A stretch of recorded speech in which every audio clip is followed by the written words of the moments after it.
wristband, and I put that around my head. Okay, you know what? Life gives you lemons. You play Shenmue. I'm actually going to be really bummed. I'm going to be really bummed out when this game's over. Luckily, I got a lot of grinding to to do before that happens. So last we were in the thrilling saga of Shenmue 3, they just dropped a big old money gate. Just dropped it on my neck. 5 Gs. 5 M, 5 milli. Gotta scrape together that 5K. Yeah, I need 5,000 yuan to buy a ancient martial art technique that that I need to beat up a gang leader so I can liberate this lady's dad, I think. That's the part of the storyline that I've kind of lost track of. But I think this lady's dad carved a mirror. Oh wait, I might as well get my fortune and go to the boat. Here we go. So yeah, to do that, I'm racking up tons of big wins in the most basic of gambling games, exchanging my gamble tokens for gems that I then sell to a pawn shop. These are the depths that Ryo has driven himself Excuse to. me. I'm what you call a color fortune teller. Those I can moves. read your fortune by looking at colors. Would you like to Alex know your is lucky color? rad. Thank you for the My prime lucky sub. color, eh? Oh, Fun Fusion. Thank you for the sub Exactly. as well. 10 yuan for one reading. Oh, Spider-Man, thanks for the sub and for the Unicode text in the sub message. I appreciate that. Yes, please. Now then, let's see what color appears. He's always so confused that you actually asked him to do it. Okay, fine. Starting to see it. Yes, I But see red? it now. I see the beautiful hue of your fortune. Your lucky color is blue. All right, there you have it. This color will bring you good luck. Make the most of it while you can. This is because color fortune effects are short-lived. Got it. Thanks. All right, it is 9:45. We have 2 hours to let it rock on blue as much as possible. And I got to run all the way to the docks because the other closer casino doesn't open until noon. And I'll be fucked if I'm gonna wait that long. Start rolling the bones. This is what I do now. This is what I do. Oh hey Pop-Tart, welcome. Lucky hit? Fuck no. Fuck no. Now that's a speedrun idea. Lucky hit percent.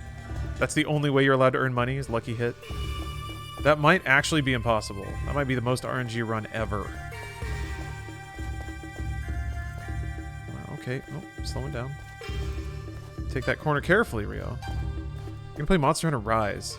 I don't know. Odds are very low if it's only on the Switch. Unless there's like a new beefier Switch coming. That might make it okay. If Monster Hunter Rise comes out on a 2016 Switch, probably not. After World, I just cannot hang with a Monster Hunter that runs at like sub 60 frame rate. It's coming out on PC. Okay, yeah, I thought I remembered that, but I didn't want to assume. So on PC, also maybe, because I haven't done everything in Monster Hunter World, and I don't. I guess I have to assume it's going to be an evolution, but whatever. I love how the lighting in your place makes it look like daytime, so goddamn cool. Oh yeah, well it's actually oscillating color, so it'll look a little less daytime back there if you keep an eye on it. But yeah, Wi-Fi lights, man, it's that RGB. I live inside of a gamer computer. Oh yeah, blue, that's right. If I'm lucky, today's the event, Excuse me. and that Hey means I'll there. get some big wheel Challenge spins. mission, is it? All right then, go right ahead. You get Just to win get 3 hits times. in Flower, Bird, Wind, and Moon, and you'll earn yourself a ticket to play the big wheel. Give it a try. I knew it. Oh I man, just need you to pay up front.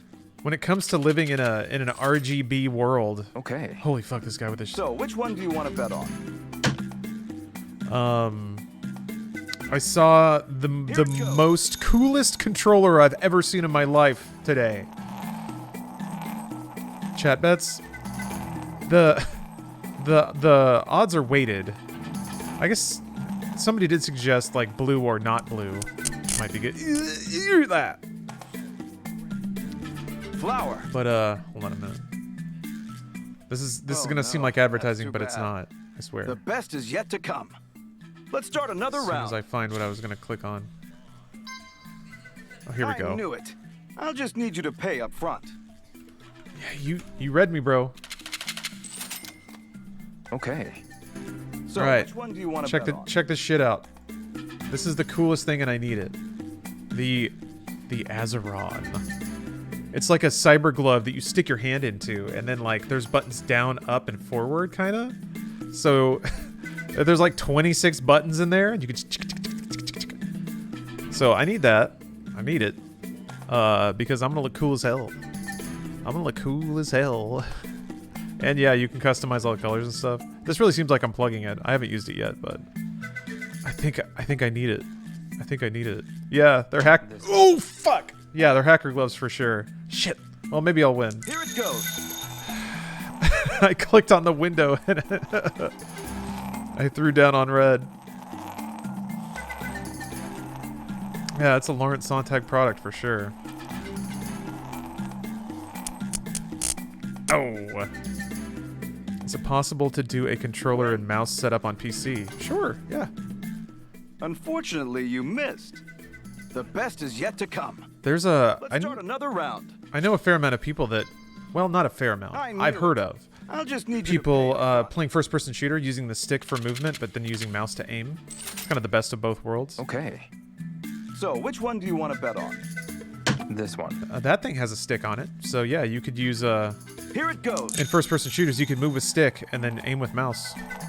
It's perfect. And drive with stick, too, yeah.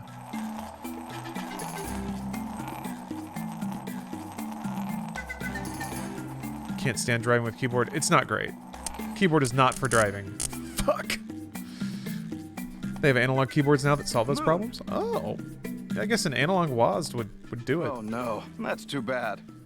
The best is yet to come. I don't know. I still feel like the... Let's start another round. I haven't won yet. I still feel like the kinesthetics I'll just of need you using to a pay up stick front. just makes a lot more sense to me. Feels better. Okay. So, that- which that one guy's do you a- want to bet on? That guy's going for me. This one. Here it goes.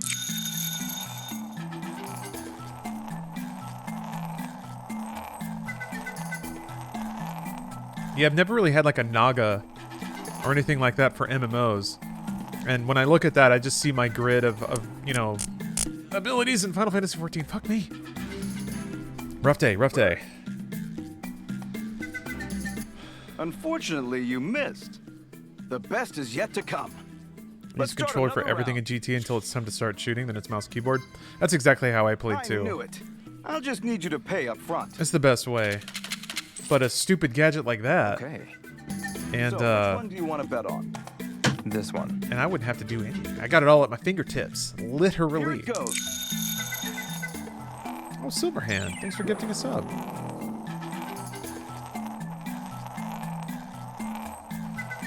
You're keeping me in the black here. I'm swinging out big on the wind and moon table. Flower. This is bad.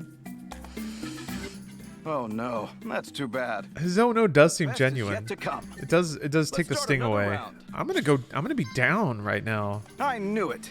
I'll just need you to pay up front. Did 2 hours expire? Not yet. Okay. So, which one do you want to bet on? Are you sure it was blue? I'm fairly certain it was blue. The one time it was blue, I didn't bet blue. I've lost every single bet.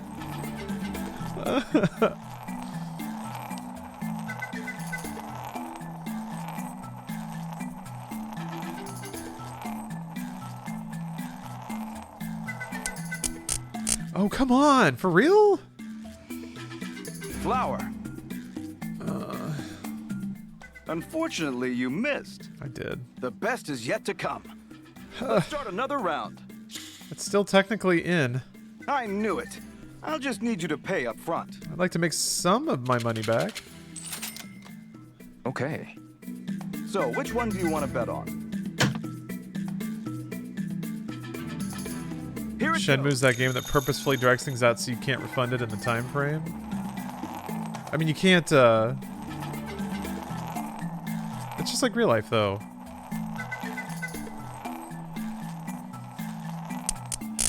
Yeah! There we go! There we go! Wind. There's Congratulations. zero reason to doubt. Except I think I'm still Get on down. 2 more to complete the challenge mission. Keep it up.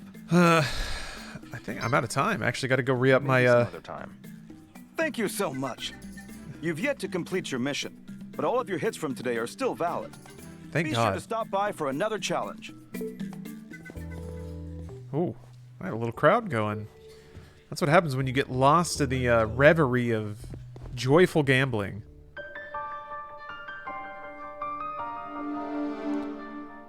I don't know. The game is much more dense at the front end. I don't know. This game is boring. That's its banner mark.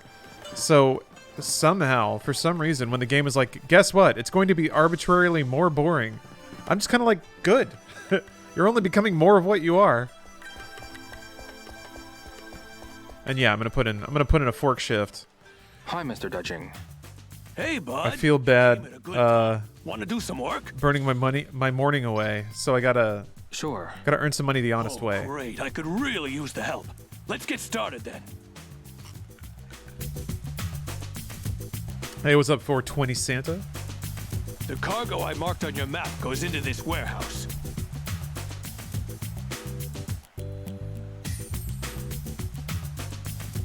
Here's the map. This game's supposed to be set in the 80s. Yeah, it is 87. Oh, thanks for the resub too. I'm counting on you. Yeah, this game is perfect for streaming and vibing with chat because 95% of the time nothing is happening. That's extremely true. That's very, very true. Death Stranding is another game where it's actually on very hard. Death Stranding is way more of a video game, way more of a traditional video game. There's more enemies and you have to fight more often. It kind of forces you into combat scenarios more often. It's been really interesting. It actually feels way more like a traditional video game on that difficulty than it does like out the box. But nothing'll match the thrill of just nailing one of these tight turns at maximum speed. Oh, baby.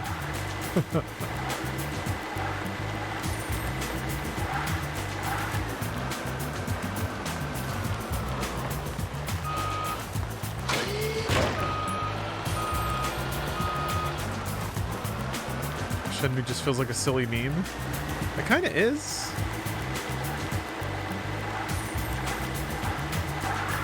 I feel like Shenmue was in that weird spot where like it was cult, right? And part of cult is that I guess it's like it's valued more, inordinately more than maybe it deserves just because of its like quirk. The problem is like cult can't also be new. Maybe it can, but I feel like making Shenmue 3 and making a new Shenmue, like it, but it's Shenmue. It's not like there was a magical game behind Shenmue that it just wasn't at the time. No, that was it. You were playing Shenmue the whole time. There's not a hidden secret good Shenmue that you get now. It's I feel like something about that kind of took the wind out of people's sails if they maybe patted themselves on the back for being like a fan of an obscure thing. It's like it came out again and everybody's like, oh right, it's just a boring walking game. And now it's like, I guess not as fashionable to be like, yeah, shit. Maybe? I don't know. Maybe I'm thinking about it too much. I remember, like, I could feel like it was, in internet circles at least, it was like once a month somebody would like kind of like be like, oh, Shenmue's so good. And that just doesn't happen anymore. So I wonder if the spell has been broken, which is kind of sad. Maybe if another 10 years goes by, everyone will forget again. That's the best I can hope for. I saw Fight and Rage on Steam. It's good for jiggle physics. Interesting. Interesting. Is that one of those horny Horny quick flip games where you're just fighting people in an alleyway the whole time. I mean, that name sounds great. I feel like this is the only other game Sega cares about mildly besides Sonic. Well, Sega's been busy lately, right?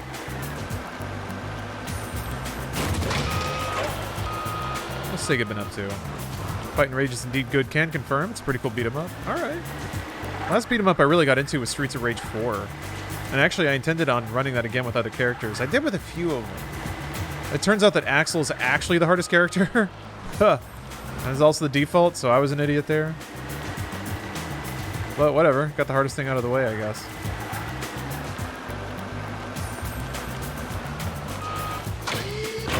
See? Who could not love Shenmue? It's like you're just on a call with... This is like gig economy, really. I'm basically driving Lyft right now. Talking with my friend on the phone, and you only hear half the conversation sitting in the back seat. Give up on God of War. Yeah, the controller was freaking out a little too much. Which is fine. I'll just fill out the warranty stuff and see if I can get a replacement. I mean, it's not fine. It's annoying, but whatever. I mean, what are you gonna do? What am I gonna do?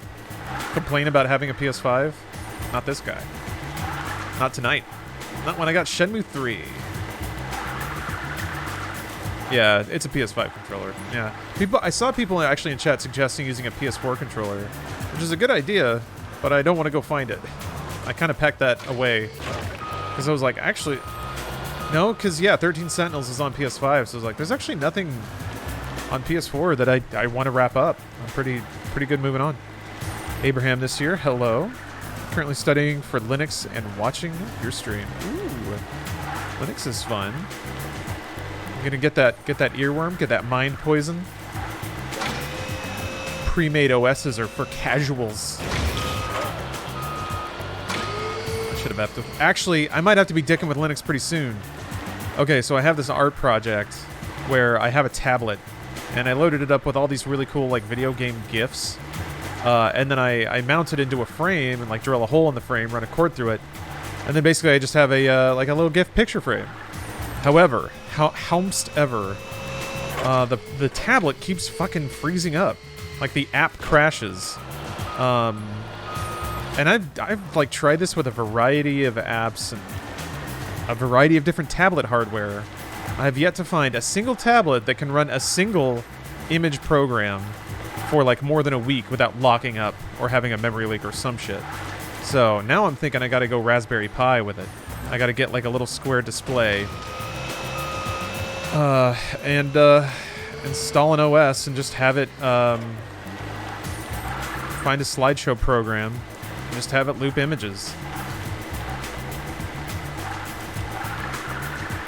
And ideally that way, hopefully, over the network, maybe I could talk to the machine without having to undo it or open it. That's kind of the big annoyance has been so far. Just having to crack the thing open every time it fucks up.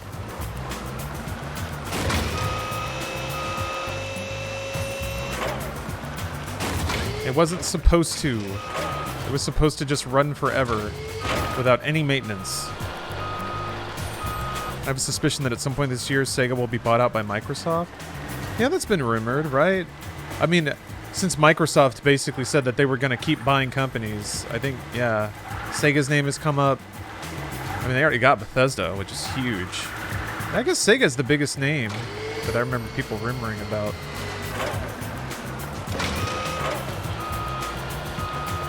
Twister OS for Raspberry Pi should have something you're looking for. Twister OS. Okay. I guess for me, the question marks in my head are, what's the process going to be like of getting it to talk to a display that's a weird shape? I don't even know if I can... Maybe I can find just a square panel that has like an HDMI input or something? Or maybe I got to do all that myself. I don't know. Oh, Capcom? Oh, we'll see. That would be weird. But stranger things have happened, man. Sega also went bankrupt following a huge data leak last year. It makes them a lot more pliable from Microsoft. They went bankrupt? Really? I don't remember that.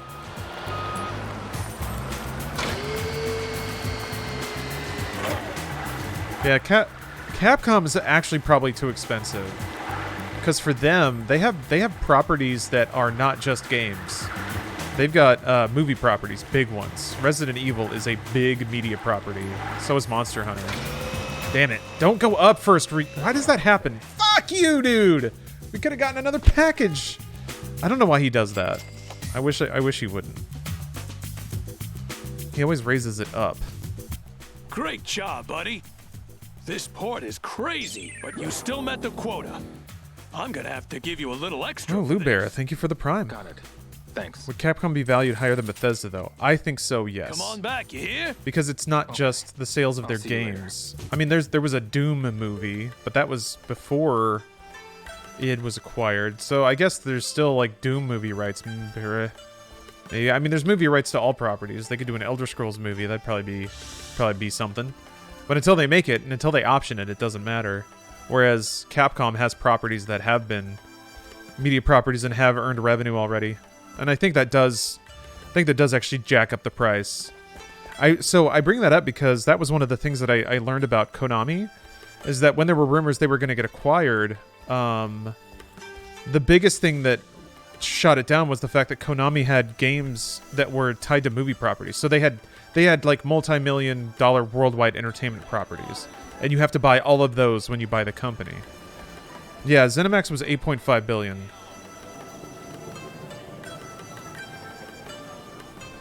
And like, I'm pretty sure the Resident Evil movie franchise, I guess I have, when it gets into billions, I really have no clue what anything is worth. But it just feels like that's got to be a factor. People wanted them to buy FromSoft, and that's probably even harder. Now, FromSoft is a pretty big company now. And they seem to really enjoy working with multiple partners. They seem to... I mean, enough money can make anything happen, but... Crazy that Resident Evil movies are worth so much, given how awful they are. They're crowd-pleasing. I mean, they were doing Fast and Furious, the Fast and Furious thing before Fast and Furious was doing it. It's not fine art, but like as a media property and the way that it's been handled is really interesting, and clearly very successful.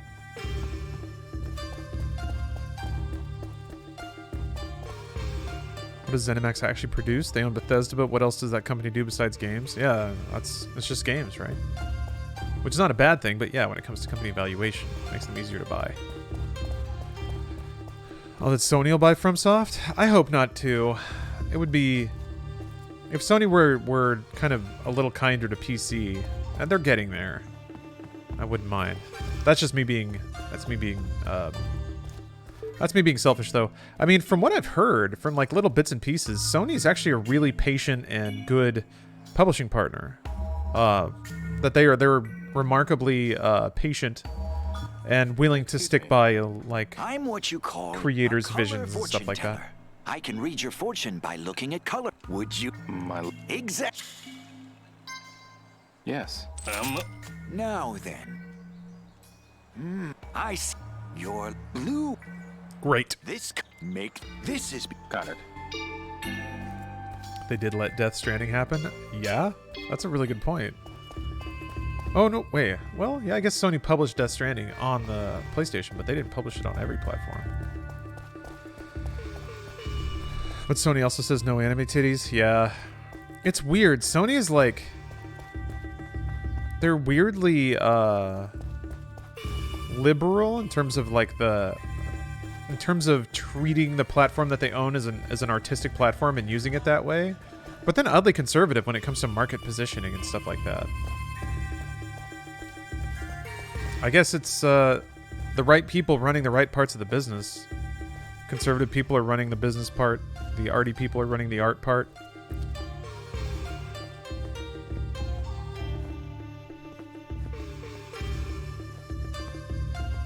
Yeah, so I don't quite understand that that turn with Sony. I'm even more shocked that they actually said something like that. I was like, why would you say that out loud? Make up some bullshit.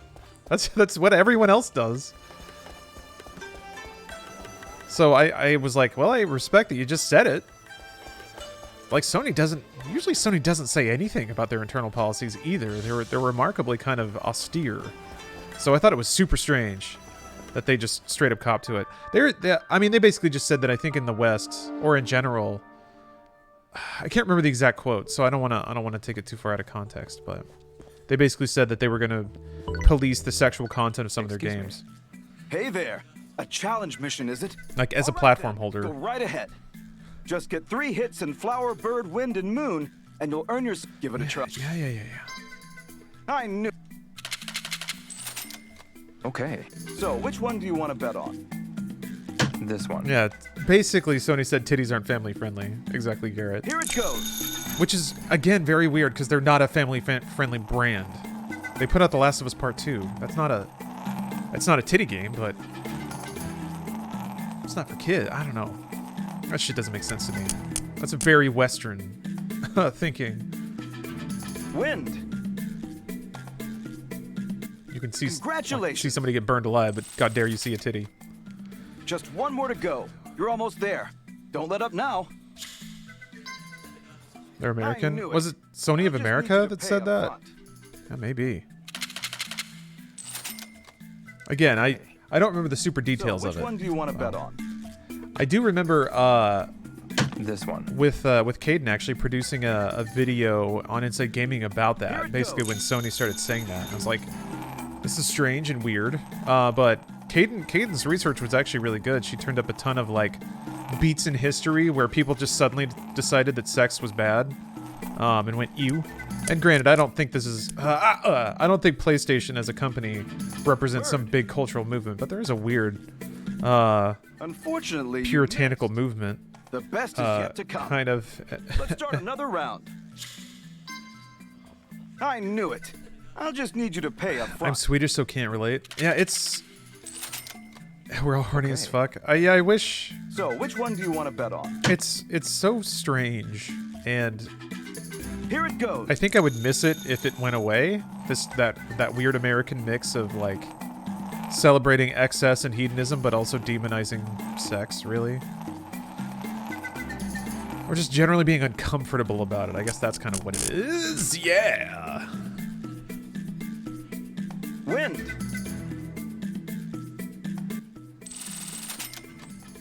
Congratulations! You've completed the challenge. For your reward, you'll be getting a set of 10 big wheel tickets. Thought Japan was sexually repressed Congratulations for a job culturally. well done. Not Hope really. you'll take the challenge again. It just has its place, and that place is very defined, Excuse me. like a lot of things. I Hey think. there. A challenge But nah, mission, man. is it? All right then. If Go you think right Japan ahead. is sexually repressed, I got Just some get 3 videos hits to in show you. Flower, Bird, Wind, and Moon. Honestly, and you'll earn like- yourself a ticket to play the big wheel. Give it a try. I don't know that I've looked around much. I don't know that I've sampled every cuisine in the world, but I have seen the most wildly creative, explorative, and in a weird way, like boundlessly creative pornography coming out of Japan.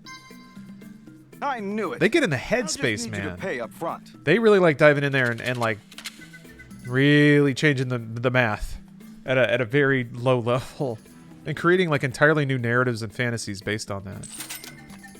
Okay. So, which one do you want to bet on? This one.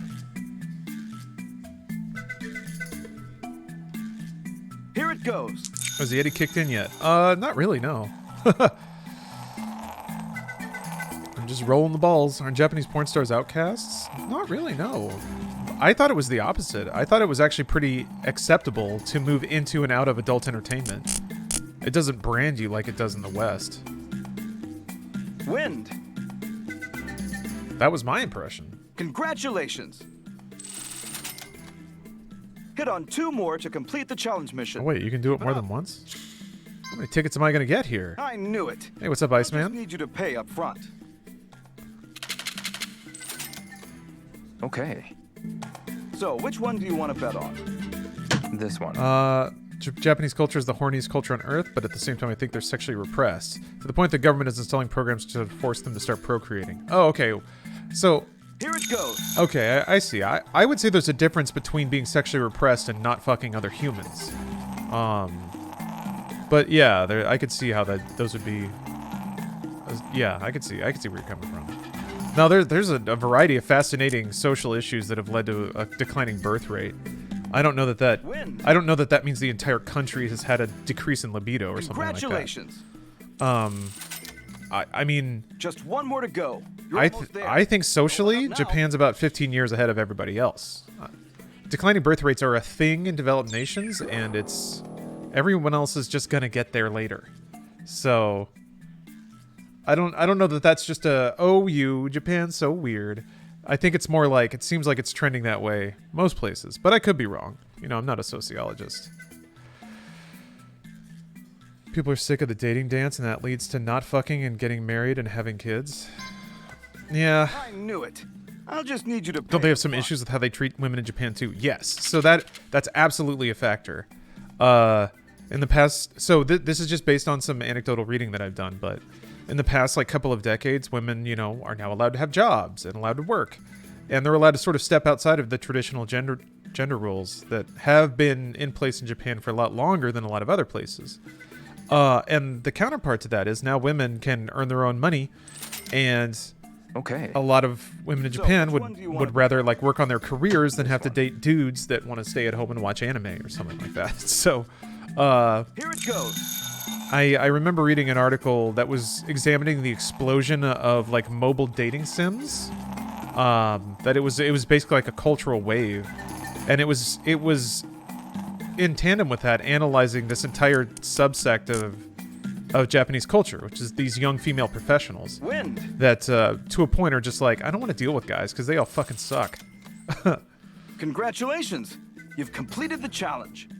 For your reward, I get more you'll tickets? be getting a set of 10 big wheel tickets. They just rent a boyfriend for a bit and then get their bag. Yeah, they go to a host Job well done. host We hope school. You'll take the challenge again. Sorry, host club. I think maybe the Eddie is kicking in. They go to a host club, have a pretty boy listen to them for a while, and it's also that sensibility that like even emotional needs are utterly quantifiable.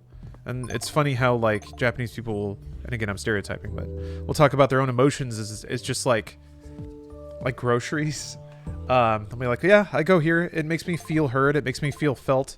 It makes me feel like somebody cares for a while, and then I leave, and I feel good. There's something about like maybe it's just how I was raised, but it feels like there's something Western to the notion that socialization has to be genuine to matter. That like if it's fake, it doesn't count, and it doesn't give you the same emotional satisfaction. But it does, it turns out. Maybe there's something just very disquieting about thinking about it that way. Okay, so the hot tip was to step away from it.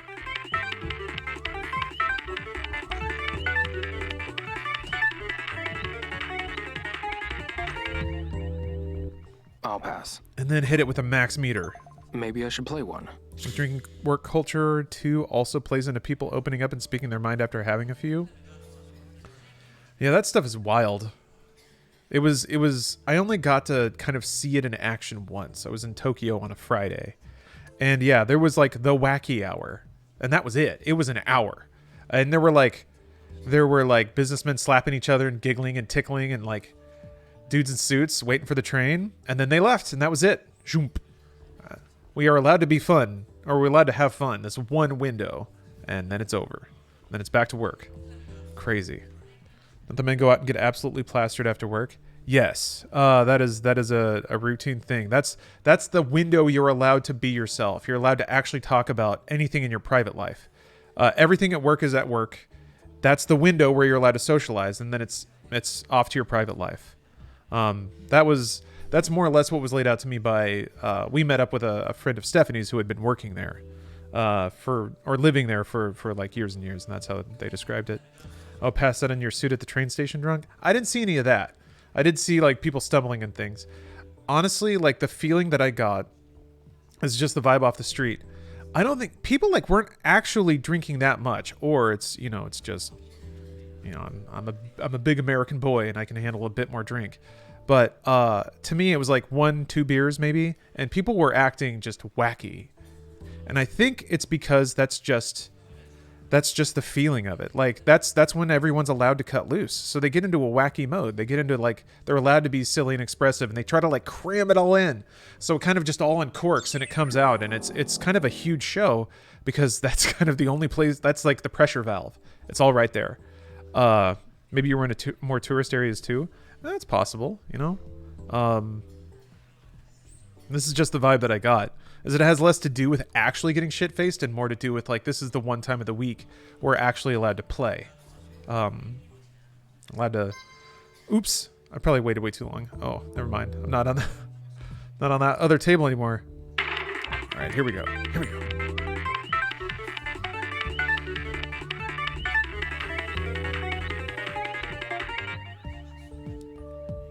Oh my god, I want that red suit! Oh... I really did want that red suit. I mean, I look good right now. This jacket's great.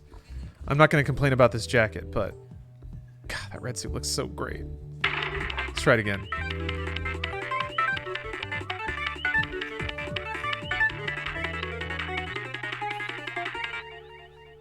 You're 5'10", you're not that big. Hey, I'm not 5'10".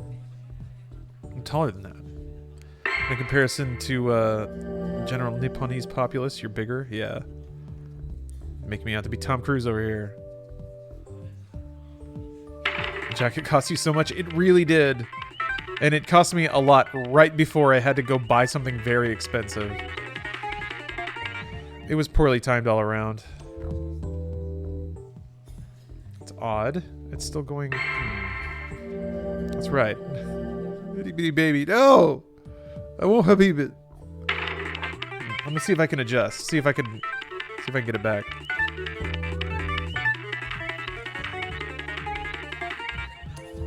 Oh, that's not working at all. Damn, I should have. I guess I get some cherries. Out of all the fruit on the board, the cherries are probably the least valuable, and yet they're also the smallest space. What's that all about? Are panty machines more overblown than they really are? I mean, yeah. There are machines for everything everywhere. I'll pass. So I could totally see there being a panty vending machine somewhere. I could see there being a lot of vending machines somewhere. Vending machines are just kind of a thing. They're everywhere. And they're all in pristine condition and they all work perfectly. Not too much. Oh, maybe not. Maybe not. Fuck. You met me at RTX 2014 and I looked about 5'10". I see what the problem is. Well, I've gotten taller since then, you see. So, I understand where you're coming from, but yeah, much taller since then. Dick got bigger. Yep. No. Too much on it, too much. Vending machine's working perfectly. Now you're really exaggerating. No, that's the thing that that really bizarrely stuck out to me more than anything else in Japan was how clean and in proper working order every public facility was. Oh, this might be it. No, melon. That's a melon. That's a melon. Interesting. I think I'm developing the touch.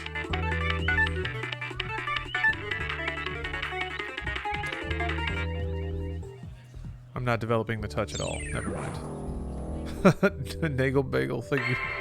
Thank you for the melon sub.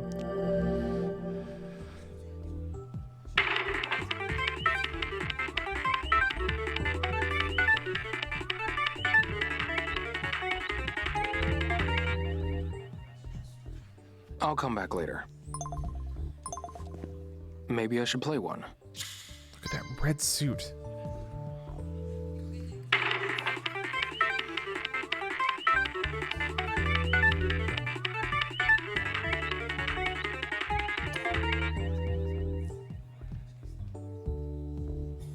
That's lame. I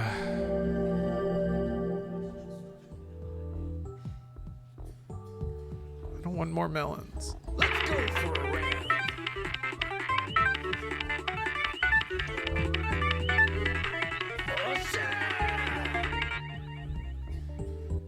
I'll come back later. Wait, why is it loading? Oh, it's nighttime. I've been gambling my life away. I'll come back later. 3 seconds. It is now later. Technically, the promise I made to myself is true. Oh. A few years ago, one of the major trains in Tokyo was 20 seconds late, and it was a huge deal, and the company made a huge apology. Things working properly in Japan is a big thing. Well, that's... I mean, I think it also leads to, like, notions of pride and, yeah, work ethic. Azazel, thank you very much for the prime. I mean, it is devotion to the public good. It is devotion to public work. Yes, yes, vermilion bird martial art gear. Yeah, it's very much. Oh no! I could have won this very jacket. But what if I had two? What if I had two? Oh, come on. Is that really the same jacket? Bruh. Almost. Wait, no, it's a different animal on the back. Oh, it's an eagle. Oh, ho, ho. Well. Oh, it's got an eagle on the front too. Let's go for I mean, that's cool, but what if there's an eagle there? Shit. I'll give it a try. Give it a try. You gotta be like one tick below the top. That might be it.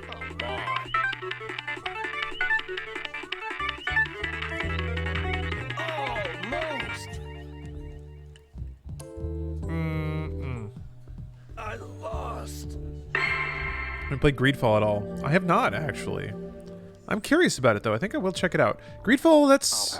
Greedfall's from Spiders, right? Got a little melon. Got a little melon. How do you actually win? Here to claim some prizes?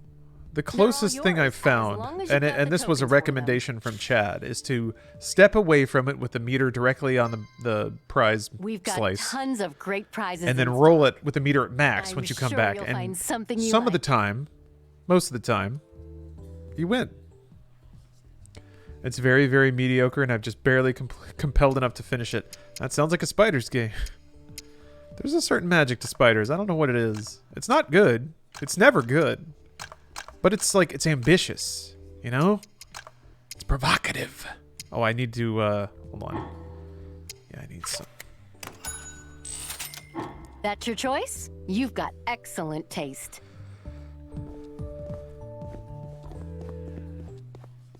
That used to be, that was every game, man. Just barely compelled enough to finish. That's classic RPGs right there. There is a story. None of these characters are interesting. But I might as well see what happens. And maybe there will be a sequel someday. Greedfall is pretty good. Didn't finish it, though. Once you get into the combat groove, wasn't much more to it. Yeah. Also classic RPG. I mean, Spiders is out there making RPGs like it's, you know, 1993. I love it. I love it. That doesn't mean they're good. By the way we define it today. Playing Dragon Quest XI is a room temperature glass of water. Oh, that's a little unfair to Dragon Quest. It's very generic, yes. In a Lord of the Rings kind of way. It is every JRPG because it is the JRPG. But I think the art and the music in Dragon Quest are whimsical enough, and the bad puns to make it have a fun ride. Hey, Shenhua. Leo, listen. I'm going to work too. Dragon Quest goes down easy. I want to help you however I can. It always makes me in a good mood. Already. It's trash, but I If you live. say so. Thanks for offering, though. It's humble Yes. gaming. May not be much, but Leo, I'm going to go back to the room. Okay. oh yeah, I gotta spend some of my precious Euron on some phone cards. What exactly is she doing that's more than enough? She's enduring the emotional trauma of her dad being gone.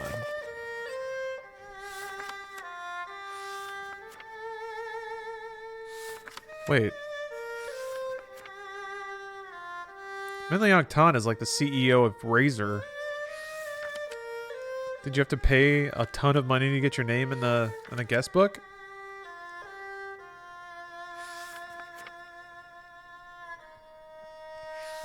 Why didn't I do this?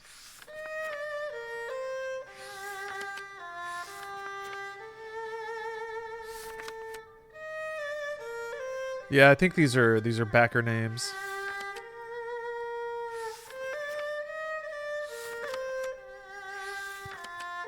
Thank you, backer.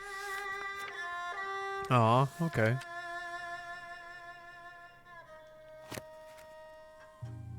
I am super on board with Excuse me. Hello, dear. There's a whole new dynamic of Five like yen for one telephone card. of trying If you're to gonna make more than one call, you should buy a bunch of cards. 5 year and a pop, huh? seeing the way Hey, that it's not up to me. crowdfunded If you games don't work like in the it, credits. Take it up with whoever set the price. That's a cool way to include backers So, instead of just a how credits many do you crawl. want? I've really enjoyed seeing the way developers will include backers into their game. I thought it's not quite backers, but the way Kingdom Hearts 3 did it at the end was super cool. Hellbound actually had a really fun thing. It was just like a graveyard with names on it and stuff. I think Witcher? No, Witcher had like shoutouts and stuff on the gravestones. It wasn't really crowdfunding. But yeah, there's some cool ideas in Shenmue 3. There's actually a fair amount of them. A lot of different ways you could get your backer money into the game.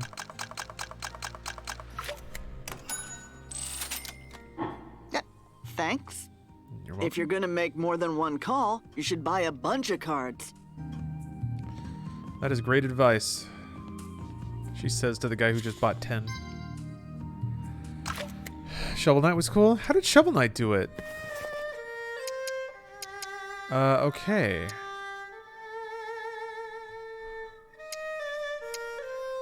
Should I call Nozomi?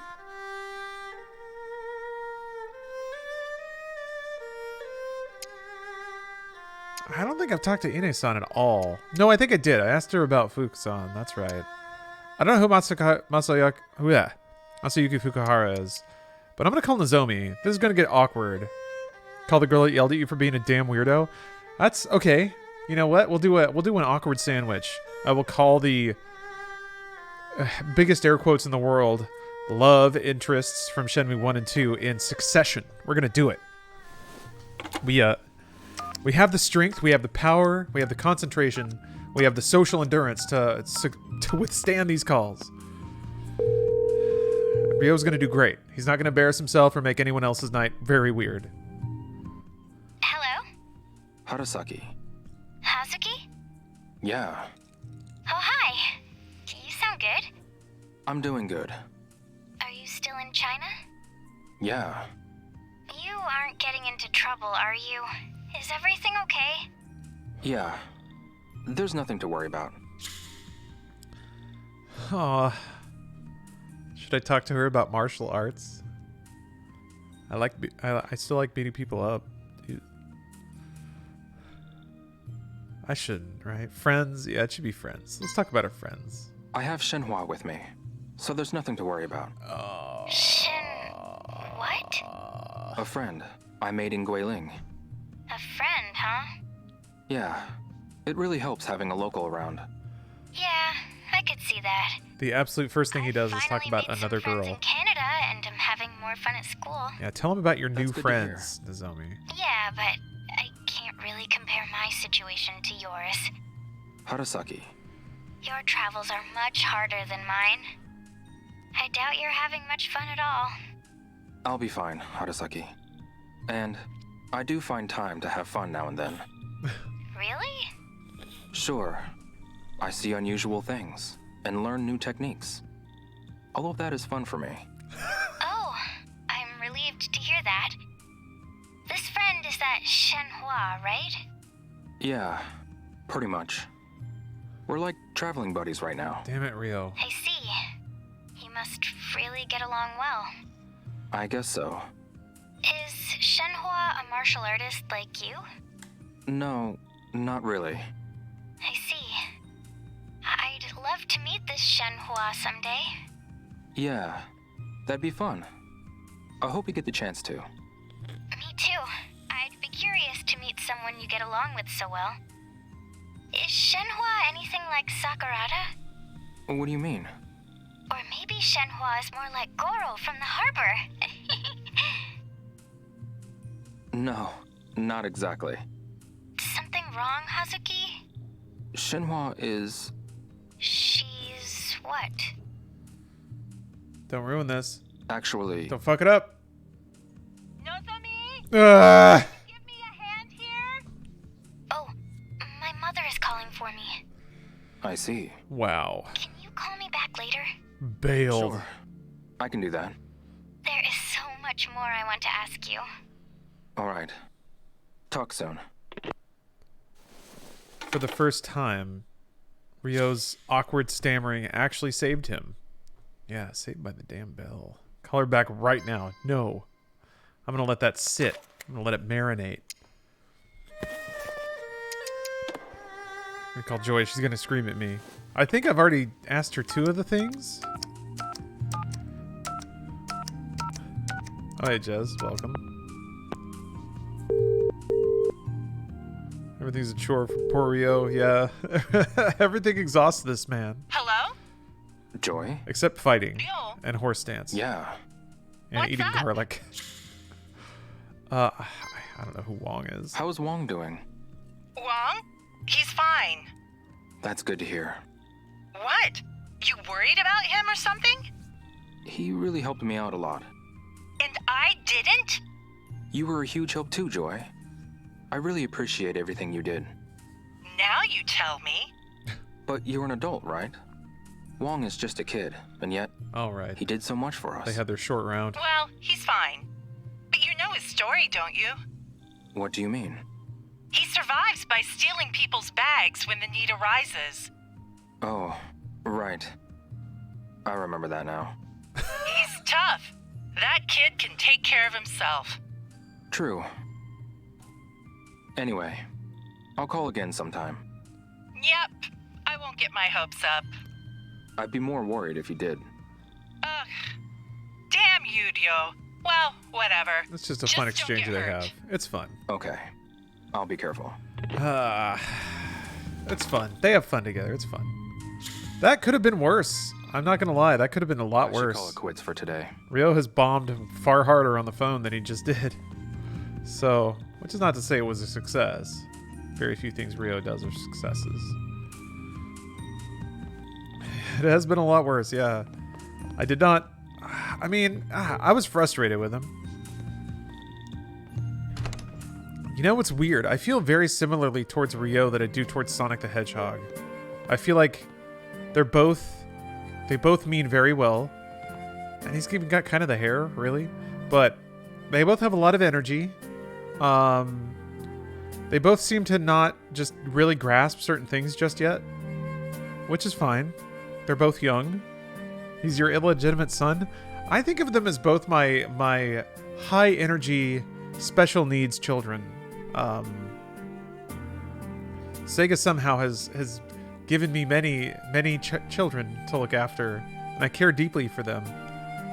But they all are unique and special people.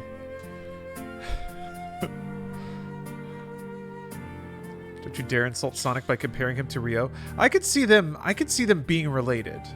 That doesn't mean they're the same person, but I could see definitely the same DNA in them. Like you put Shenmue on like 10 times speed and it's not, you know. I too care for Goro Majima. Oh man, I didn't even think about the cast of Yakuza. Yeah. That's like, to me, Yakuza is, if there's a family reunion, the cast of Yakuza is who I try to find because they're the ones you want to hang out with. They know how to party. Ryo's a good kid. He's just, yeah. And you just can't find the words. He sleeps in jeans? Yeah. This dude's a fucking machine. Of course he sleeps in jeans. Like real humans do. He takes his jacket off, alright? Gotta get my hand on 5,000 you're on. Yup, I sure do. Oh wait, free apples. Can I sell these apples? Make up for this rent I'm paying? His heart is in the right place, but only that. Yeah, that's about right. Like, he means well. And that's the best thing you could say. I guess he's I think the games have demonstrated that he's actually pretty good at like physical labor. He can move boxes, he can operate a forklift. Like he's I feel like Rio's that kind of kid where you're worried about launching them into the world at some point, and then they get a job and they hold it down and they get a few paychecks and you're like, oh, okay, oh, thank God, all right. Like you can be weird, you can be as weird as you want and make your space in this world where you can be you, but do it in your own studio apartment. And as long as you make your money and pay your bills, I don't give a shit about the rest of it. Yes? You need to pay for your room tonight. Wasn't Rio Don't like tell 16 me or you don't 17? have I think any he's 18 or 19, I No. think. I do. But yeah, he's still pretty young. Thank you.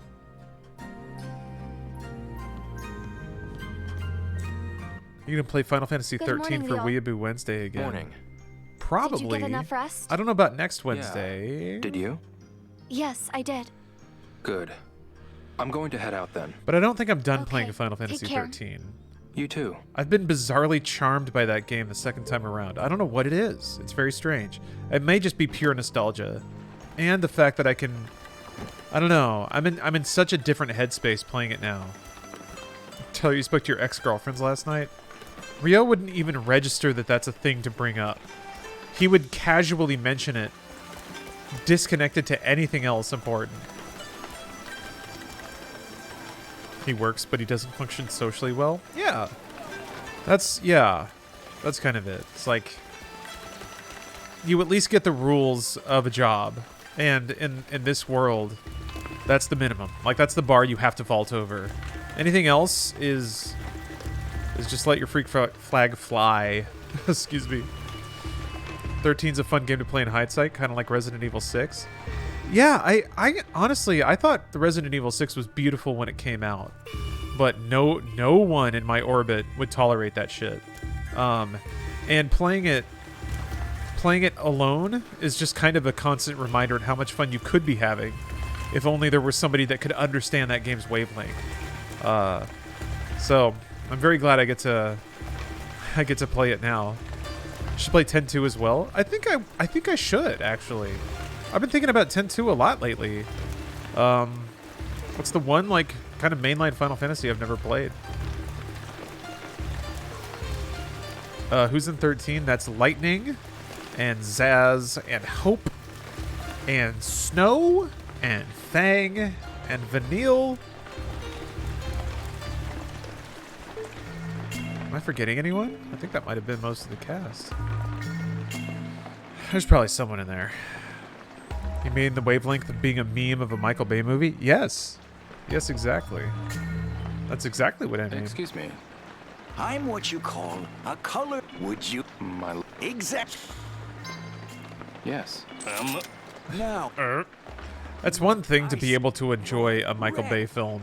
It's another to be able to enjoy the video game version of that. So, I don't think it's unjust that I had no one to play that game with. It's I understand why no one really got the brilliance of Resident Evil 6. That's real gamer stuff when you gotta scratch your nose but not take your hands off the triggers. I'll do it one-handed. Wait, people got angry because they made Lightning's boobs bigger and Lightning Returns? Really? I have to admit, I didn't notice. Although, yeah, she's pretty lean in 13.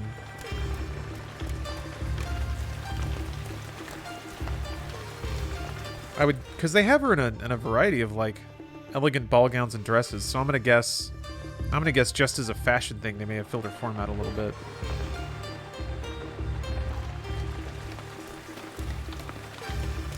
People got angry for bigger boobs. I don't know. I think it's strong female protagonist. I could see why it's like frustrating that you feel like you have to just find the sex appeal knob and dial it up.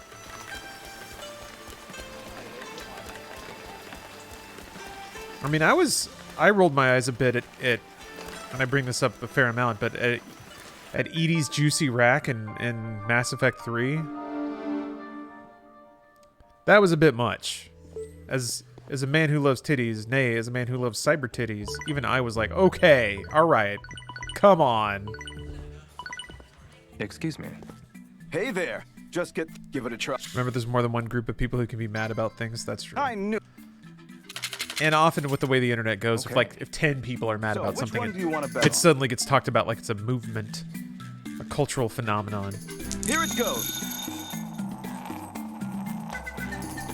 Other characters in Mass Effect got bust increases over that series. I mean, yeah. I mean, Samara had some allow me to use modern day parlance, had the mommy milkers. Oh! And yeah, One Piece's, Nami's boobs. Jeez. I remember reading the manga, Let's start it. being like, all right, and then I saw a picture of like modern day Nami, and I was like, what the fuck? That's impressive. Yowza. Okay. So, which one do you want to bet on? Because they're like, her frame didn't change at all.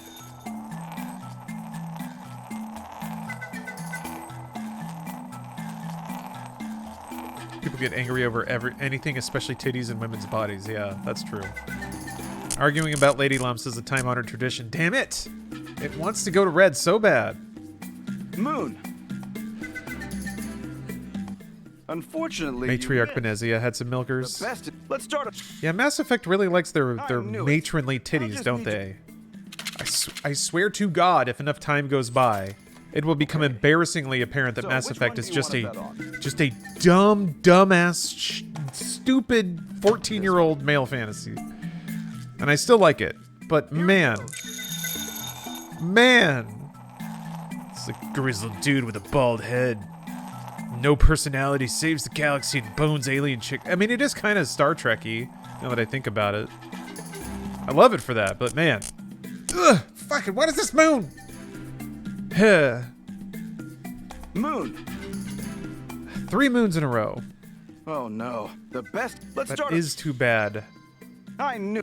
How is it Star Trek-y? Just the male swagger of it. Okay. So, which one do you want to bet on? TOS had more male swagger. It still had more philosophy, I think, than Mass Effect did.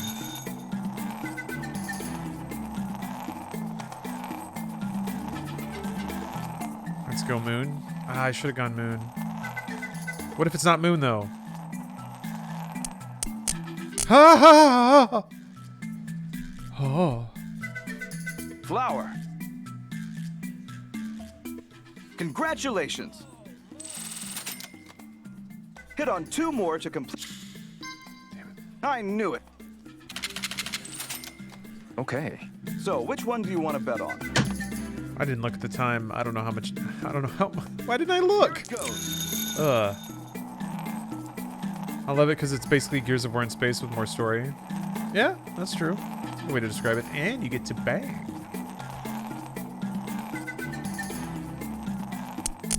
Ah, fuck Moon! Moon. Oh, the best. Let's start it.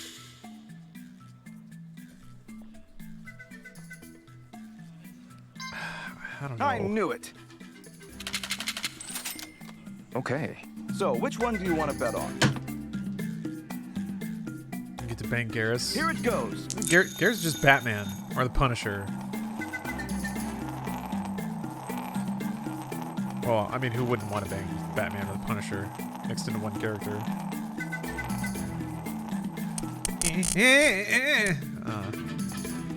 Wonder what things in popular culture today people born 2 decades from now will look back at in horror? I don't know about. Well, Fortunately, you missed. it's a good question. Let's start it. It's always fun to try to guess what, I like, knew it. I'll just. how social progressivism will change Okay. things. So, which one do you want to bet on? See if you can identify the things that seem totally normal now that will, be vilified in the future. I still think that, like, eating meat will become a bad thing, and, like, if a movie has a scene where people are eating meat, people will be like, ugh, how barbaric. Maybe? I don't know.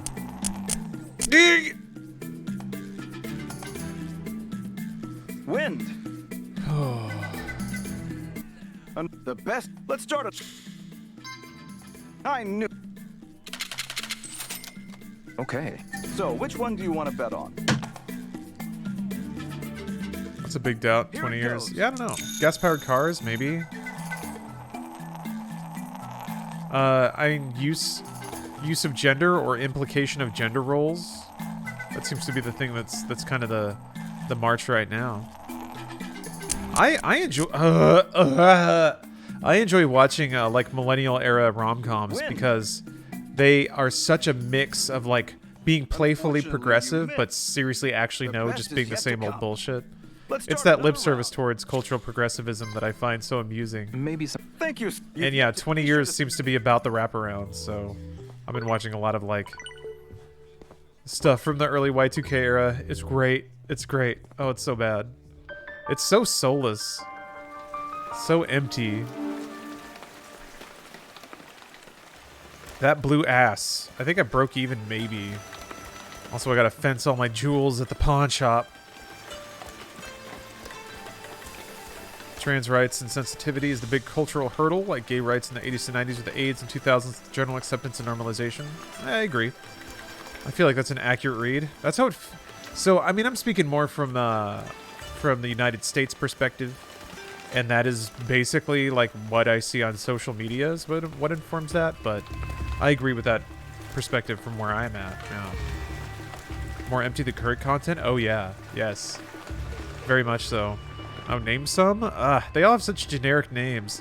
Let's see here. Boys and Girls. She's All That.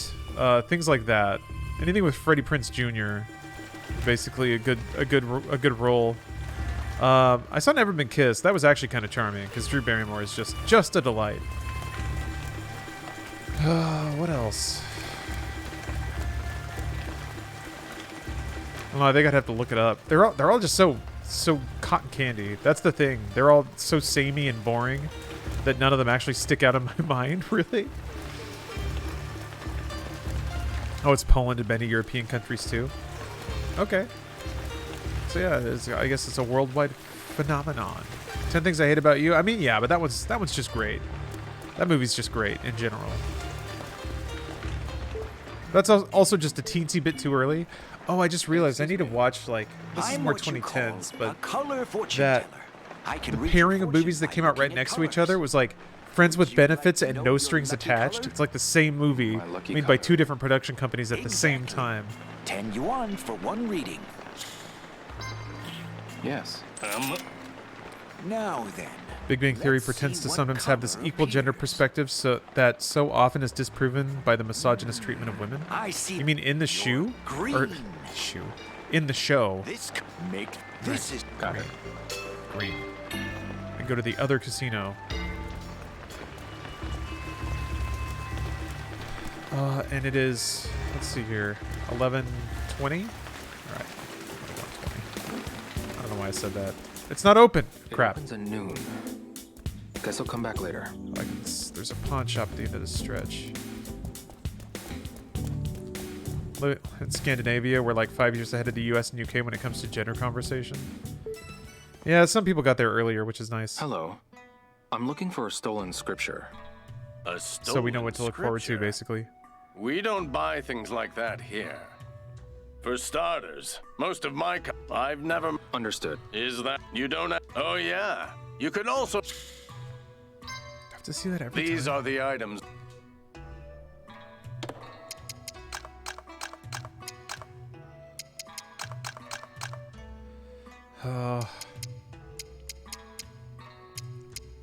Is any of this worth any money? Did I accidentally win anything valuable? I guess I'll sell a pot. Why did... Yeah, that's right. He just rolled up and like stuffed a bunch of marbles in my pockets and I still have those marbles. Okay. I'm getting close to 5,000, I guess.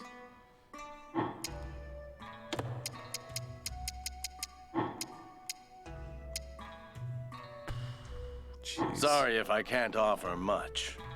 Come back if you need anything.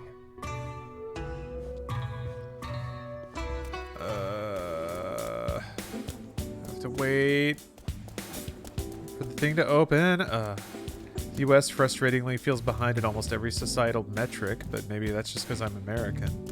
Yeah, I don't know. I'm not gonna be conceited enough to think that I can compare social progress just from my like passive observations on social media or Googling or whatever. Well, everybody's kind of figuring it out. Shenhua. Hi, In the grand scheme of things, being 5 or 10 years late to certain social progressive issues, it feels like a long time in our lifetimes. But in the tale of the human experience, that's essentially happening simultaneously. So it can be frustrating to feel like you're behind, but I tell myself that like humans in a group move slowly because they have to. They have to. And it's no small thing for entire societal notions to change. That shit does not happen overnight.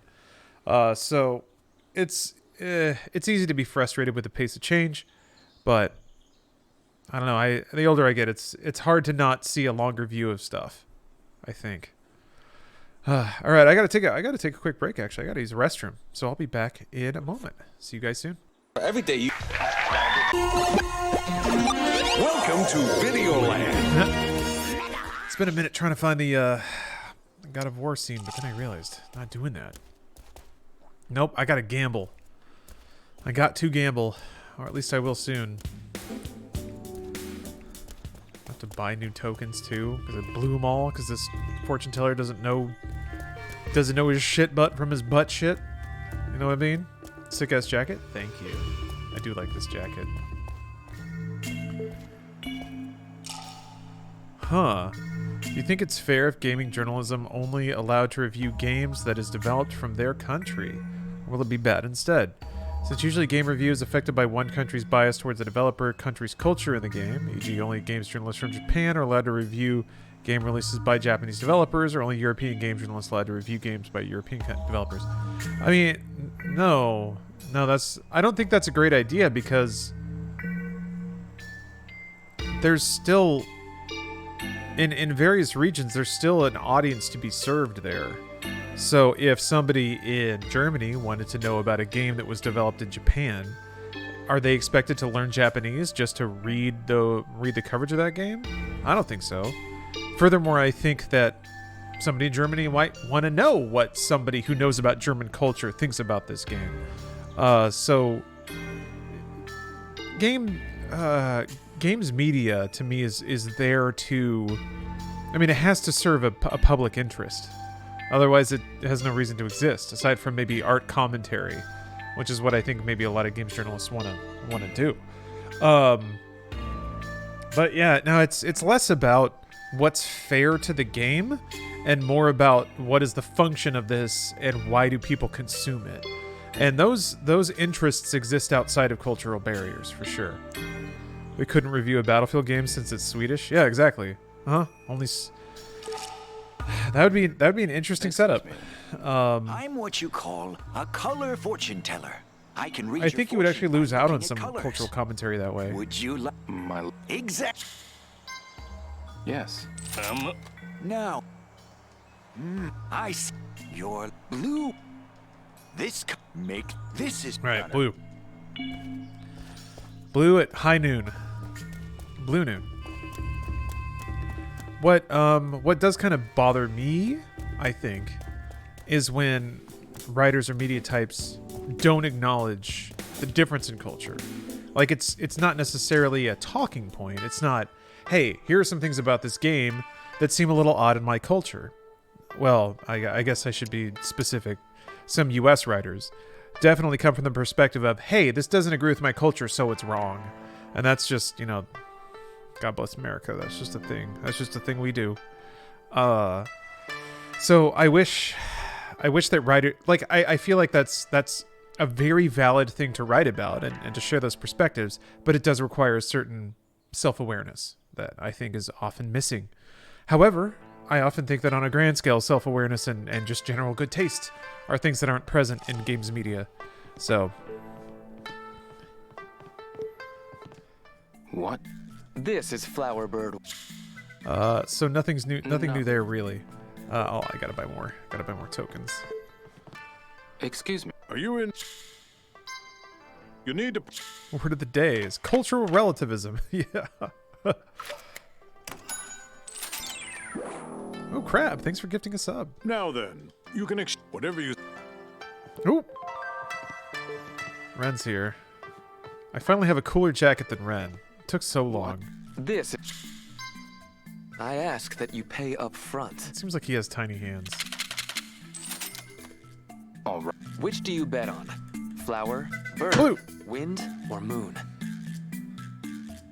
Here goes. Molodog do be casting shade on gaming journalism. I've been doing that non-stop. I actually feel bad about it. I should stop because it's, I don't know. I think I've come to understand it's also just a bunch of, you know, younger writers now that are kind of in the game journalism scene, so it's, I have to keep in mind that when I say some of this stuff, I'm actually talking about myself 15 years ago, 10 years ago, when I was more into the writing side of things. I was pretty culturally ignorant. I was just hip-firing whatever opinion I had. I like to think it's a little more introspective and self-aware than some others, but I was still young. All right. Which do you bet on? Flower, bird, wind, or moon? Here goes. Well, it still needs to get better. It's still good to criticize it. Yeah. Sometimes I worry you're slipping near you don't like something I like territory. Oh, as a person? I mean, I do that, sure. But I like to think that with certain exceptions, I could be goofily overblown about it. I asked. Sorry, this drink's kicking in a little bit. Right. I am grinding money. I have to. Flower, Curtis Mossman. bird, I'm at that point in the game. moon. I gotta get that 5 Gs, 5 big O's. IGN's flip-flop on the Mass Effect 3 ending fiasco killed my respect for big name gaming journalism. So, Fel Scion, big name gaming journalism, it's just a brand. Like, what is IGN? What is it? It's an ad agency that employs like a shuffling roster of 20-somethings to grind out articles. That doesn't... All right. It has no, like, identity. It has no standard. Flower, bird, it is a wind, business. or moon. It is not an outlet. So, you should think about big names like that. It's not a shot. That's the truth. Like, what... There's some names that move through outlets like that because it's a great way to, like, get some work and get something on your resume. But Splendid. You won. You're good at there are still a few outlets that have like editorial consistency, and by that I do not mean they run op-eds that always agree with each other. That's different. Man, that drives me up a wall when people like share a screenshot of 2 different authors saying 2 different things on the same outlet, and they somehow point to that as evidence that this outlet has gone to shit. No, there are other things.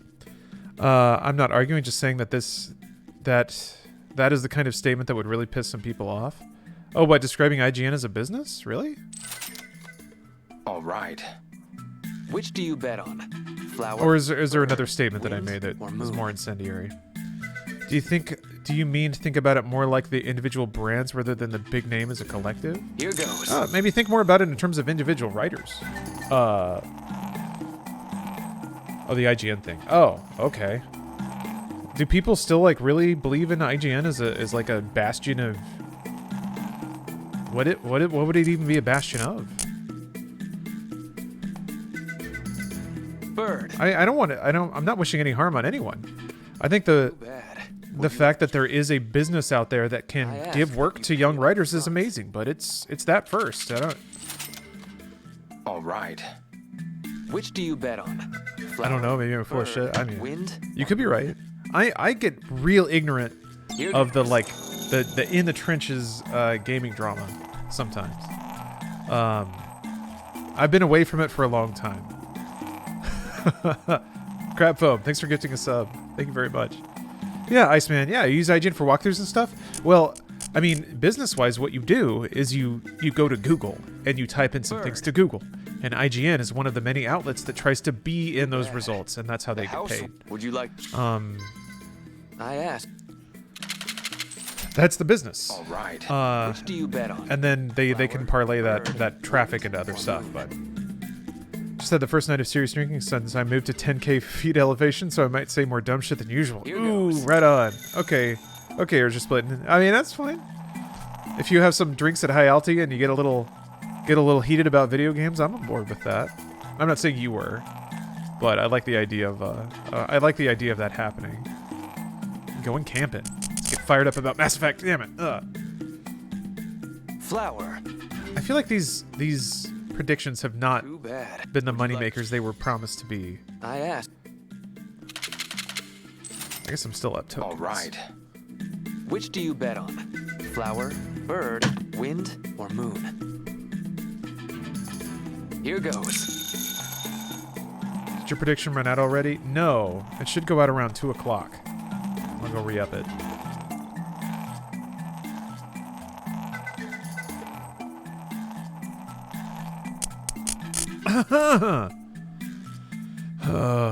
Bird. I think people also become... Too bad. Kind of become game journalists who have no business trying to go there. I mean, yeah. I asked. A lot of people see games journalism or games media as just a way to get paid, just to get paying work having to do with video games. Here goes. I mean, I saw that a lot when I was writing on volunteer websites and stuff. People didn't care about the craft of writing. They didn't care about producing writing of interest to anyone. They were just going through the motions, hoping that it would turn into money at some point. And for some people, it does. I'd like to say that there's like some grand editorial, intellectual barrier that you have to overcome to become a paid writer, but that's not true at all. You just have to be in the right place at the right time most of the time. Which do you bet on? Flower, bird, wind. Now you can't grind your way in, because I did, by working hard and long enough to make a name for yourself. But I frequently was surrounded by people who did not seem to meet my standard of work.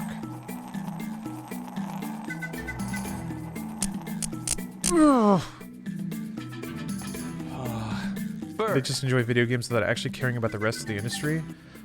That's something I've noticed to a huge degree is writers and media types who can only talk about games purely from the consumer and game player perspective, which is fine. That means that you're going to make media that inherently agrees with and speaks to your audience, because that's typically how most people think about things. But it's been increasingly shocking to me the people that get bigger and bigger audiences but still do not seem to consider any aspect, angle, or perspective other than their own. Excuse me. You know, they don't have to. What you call? Would you? I guess I'm just amazed that somebody can be around it that long and be that integrated with it and still really only have such like an outside view of things.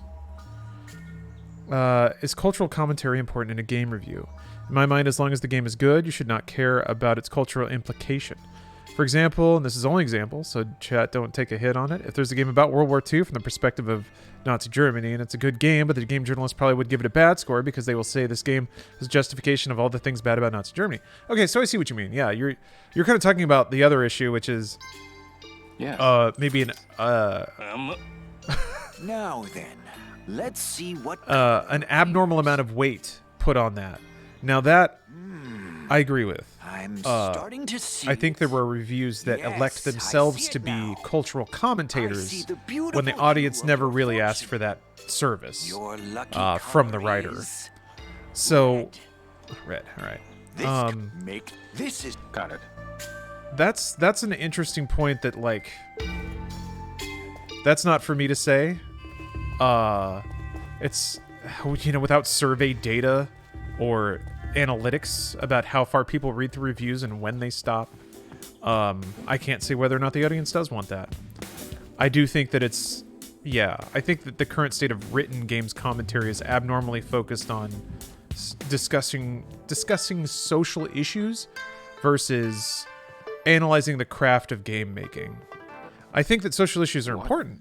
They're very important. and I think they factor into most people and how they'll receive a game. Would you like to try? But I don't think It'll be it's an exquisite time, 50, I promise. 80% of somebody's mind share when they're considering a game. Pay up front. I just want to know if it's a good and fun game. Most people, that I've noticed. Which do you bet on? But the fun thing is that it's as much as games themselves are an open economy, so is games coverage. So if there's a particular writer that doesn't focus on those things, ideally you follow that writer and digest their content. Yeah. Flower. I get what you mean about focusing on the individual writers, but the sudden change of tone from IGN regarding Mass Effect 3, mocking people that were disappointed and then being more open and forward about their opinions after BioWare announced the ending fixed DLC. For someone on the outside, felt like it was something of a company initiative to maintain good relations with a major publisher, and then to make them honest, critical observations. Does that make sense, or is my ignorance showing? I mean, that's a totally reasonable perspective. Sure. It's all right. It's possible, but unlikely that was the case.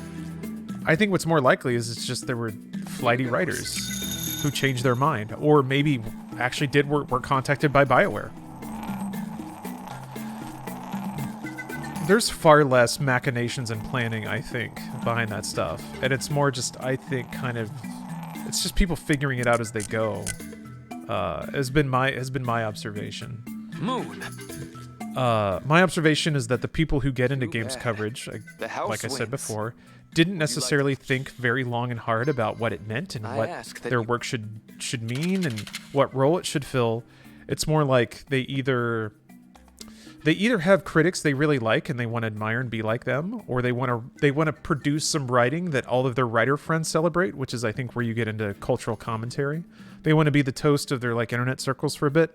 I'm not just making that up. I was like in that culture, and that's a very real thing of writers writing for other writers rather than an audience. Which do you bet so on? I think out of all of that, writers want to be liked too. Consider that like some people honestly and genuinely get into games media because they want to be celebrities themselves. They want to be Jeff Keighley. And maybe they don't even know that. But there is a lot of, I think one of the bigger things is, games media people just producing content that's liked.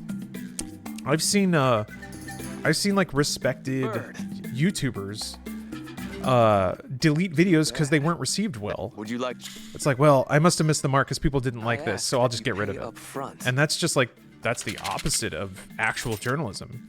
If you do your research and you put up something, just because people are like, I don't agree with that doesn't mean you should delete it. Here goes. So that's when you're fully in the business of just creating the content people want to see or hear. And that's what I think leads to some of the IGN stuff is you, in a vacuum, it's easy to get up on your high horse and be like, oh, we're going to say something brave and daring. And then once people start flaring you a little bit, then it's like, oh shit, maybe we should say something else. So I think it's honestly just audience reaction that steers a lot of that. Would you like? It sucks to be hated. All right. Which do you bet on? Flower, bird, wind, or moon? Here goes. Audiences can be incredibly toxic, especially gamers. Yeah. The audience has so much control, and it's weird because they constantly say they have so little. In games media, the audience is the #1 factor that drives everything. Running a negative review is scarier because of the feedback you'll get from the audience, not from any company. The companies are professional, and they understand that like reviews are protected expressions of God. I gotta put more money into this because these predictions are so ass. I'm actually losing money. Gaming journalists get put into a tougher position than they're given credit for. Well, so Genway, thank you for the Prime. And Deadly Hobo Spider, thank you for the Prime. Let's not cry too hard for the games journalists, all right? You know? Excuse me. Yeah, the hours are long, the pay is low. You're still getting to play video games and talk about video games. It's still that. At the end of the day, it's still that. You're not re-roofing a building, you're not digging a ditch. Yes, please. So yeah, you say an opinion to the internet, and they call you a big dumb poo-poo doo-doo head. Now, granted, it goes over the line with some people, I see like your doxing yellow. and personal bodily threats and all that stuff. That's horrific, and has actually pushed people out of the space. But like that's, I feel like there's gonna be a trade-off if you say I want my job to be to play video games and talk about them. Okay. What? There's got to be some kind of karmic cost to that, right? Now, I'm talking as a white dude, right? I've been able to shoot my mouth off. Oh, not right. Is that? I've been able to shoot my mouth off like crazy, and I haven't like I've gotten some shit on the internet, but it's like 1/10 as much as any female I know, and that I've seen it. So if you'd like to play. I'm a believer. Dang it! I gotta buy more. I only need 3. I only need 1K. Ooh. Now then, please. What? This. I asked. All right. Which do you bet on? Oh God. Bird, wind. Was it? It was yellow, right? He did say yellow. He said yellow. Oops. Too bad. No. Oh no. Oh well, I just lost. I'm pretty sure he said yellow. I asked. Fuck. Yeah, it was yellow. Okay. All right. Which Is there a space for a Piers Morgan's of game journalism? I mean, yeah, that's a quartering, right? Here goes. Yeah, we've already got a few of them. They couldn't wait to flood into the space.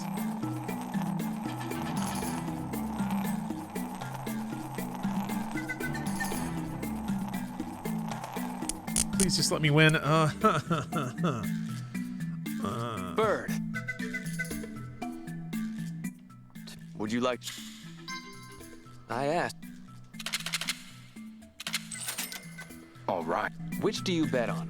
Flower, bird, wind, or moon? Existing in the public eye on the internet as a woman is terrifying Here goes. sometimes. Yeah, there's not all men and all that, but there's gonna be at least one man who's that. That doesn't mean it's you, but that means there's someone. You know there is. That's the thing. That's the thing I don't get about dudes. It's like, come on. Come on. You know. Flower. You know. You've met that guy. Just because you're not him doesn't mean he's not there and that he's not commenting on everything all the time. You know. All right. Which do you bet on? Flower, bird, wind, or moon? Starting to think that fortune teller is a liar. Here goes. They're getting like tenure on for me at a pop. At a pop, jeez. Yeah, there's always someone. It only takes one. It only takes one absolutely insane dude who just needs to jerk off or something. Like, please, for the love of God, jerk off. You'll do us all a favor. Ugh. We'll have a parade if you would just go fucking jerk off in the restroom and be less weird right now. Splendid. Wheelytron 3000. Thank you for the sub. Thank you very, very much. You're good at this. I'm turning it around, baby. I asked. Jerk off parade. Yay! All right. This one dude in chat decided to de-horny a little bit. Wind or moon? Here goes.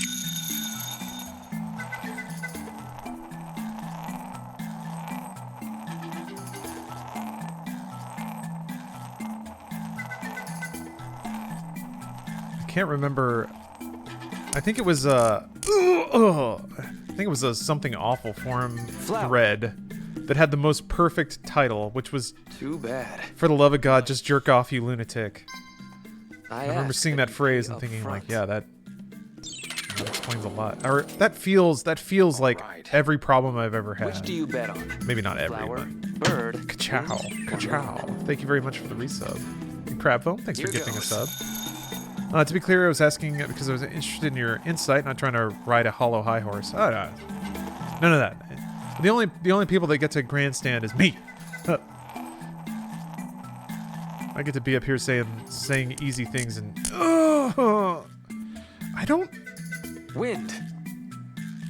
Yeah, I don't know about this fortune teller. I feel like I'm breaking even. I asked. Like, and if I'm hitting every fourth roll, then that doesn't. Which do you bet on? Flower, bird, wind, or moon? Here goes.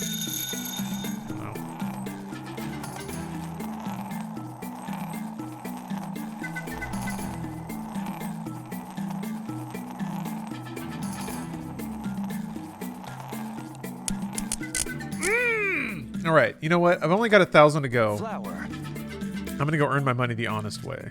Too bad. Would you like... No, I would not like to play Not again. right. The dick pic I got sent as a DM on Imgur has a reply to a picture of my rat sleeping, calling him a sausage. Huh. I know it becomes wallpaper pretty quickly if all you see is dicks all day, for any reason, for anything. I feel like it must be like a. It's an interesting moment when somebody sees the volume of dicks for the first time. Like if I could become a woman overnight, and I joined like a Discord group, and I was like, oh my god, where are all these dicks? Oh my god, there's another one. All I did was talk about the cereal I was having for breakfast, and I got 2 dicks for it. All the ladies in there are just like, mm-hmm. Yep, welcome. Did you figure out the animal style? No. Well, wait. Sort of. Yes, kind of. I have learned that there's a super ancient hidden technique that I need to defeat the animal styles that this gentleman uses. But it costs... Wait, is it 4 or 5? Oh no, I don't remember.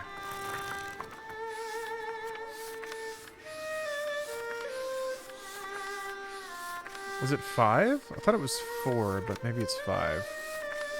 A hidden ancient technique. There it is. It was 5, isn't it? It's 5. I still think I'm going to enjoy earning that money on a forklift more than I'm going to enjoy this fortune teller's bullshit predictions. So that's like 5 shifts? 5 forks? Huh. You haven't fought that guy? No, he kicked my ass multiple times in a row. Hi, Mr. Dutching. Hey, bud. You came at a good time. Want to do some work? Sure. Oh, great. I could really use the help. Let's get started then. I remember one of my coworkers sending me a dick pic and said it was an accident, and he didn't stop saying sorry all night. Makes me wonder who that was bound for.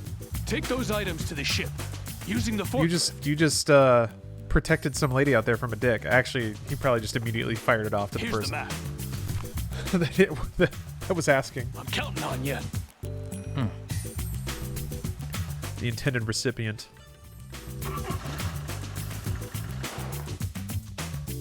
I love that he draws the map every time. I love it.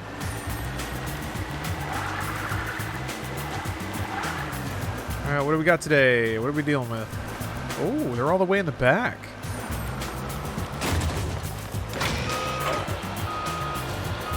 I guess can I get them from the other side?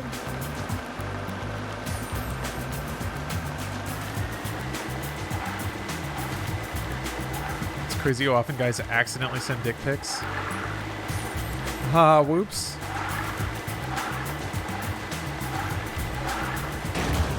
That's what I'm also just generally fascinated about. I guess at some point, like...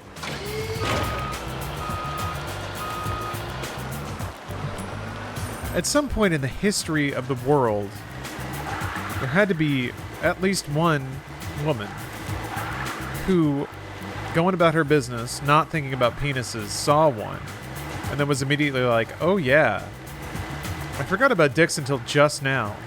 But now that I've seen one, I'm good for it. I'm ready. Let me get that dick. I'll take that. Yes, please. What a pleasant surprise.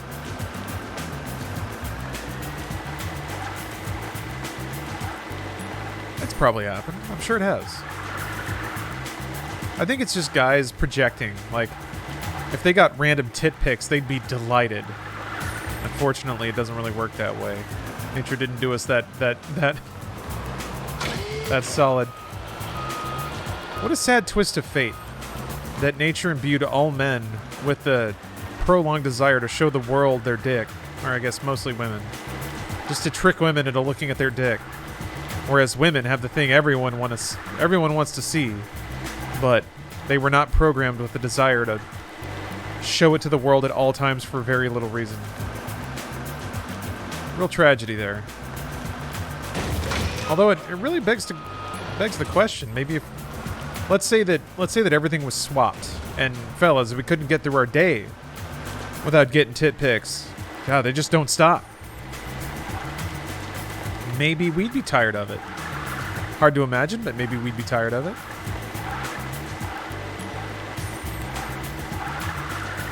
Oop. Reddit is full of free tit pics. That's true. You're right. There's an organized service around the few ladies that the universe has bestowed upon us that for some reason want to just blast their titties across the internet. You're right. They're there, and the internet has connected us. You know what? Whatever. We're right. The internet's fixed it all. Actually, there's a... Sorry.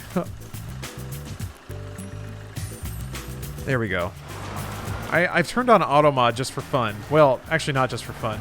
I did see that little, like, conspiratorial thing that now there's, like, a safety rating assigned to every streamer. So I was like, maybe I'll mess with auto mod and see how it works. But now I have added the permitted term, dick, dick, dyke, dick. So that's good. Safety ratings on streamers? Yeah, it was a whole thing. Oh, it's legit. I mean, I think the conspiracy theory is not knowing exactly how Twitch is going to use it, or if it's going to be used for anything. Why do you do this? Why do you raise it first? You're going to stop that. Maybe I can do that earlier. Let me experiment. I don't know if he... I don't think he raises crates. I think he raises the little, like, 1 squares that you can't stack anything on top of. I think that's why he does that.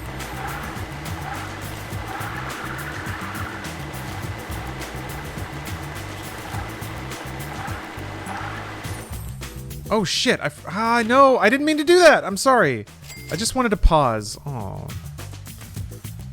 I wanted to read a message. Tit pics can be weird too. Gotten a random 1 or 2 from some folks I barely know. It's just kind of like, why did you send this?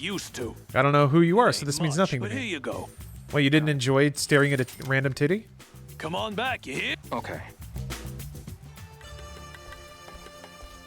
Interesting.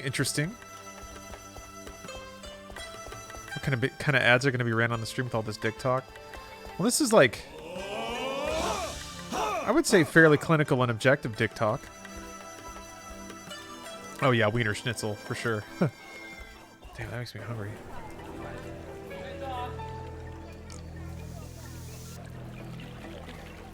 In the profession during free chat, it was crazy how many people constantly asked if the models were interested in seeing their genitals. Yeah, what's the game plan there? Is it...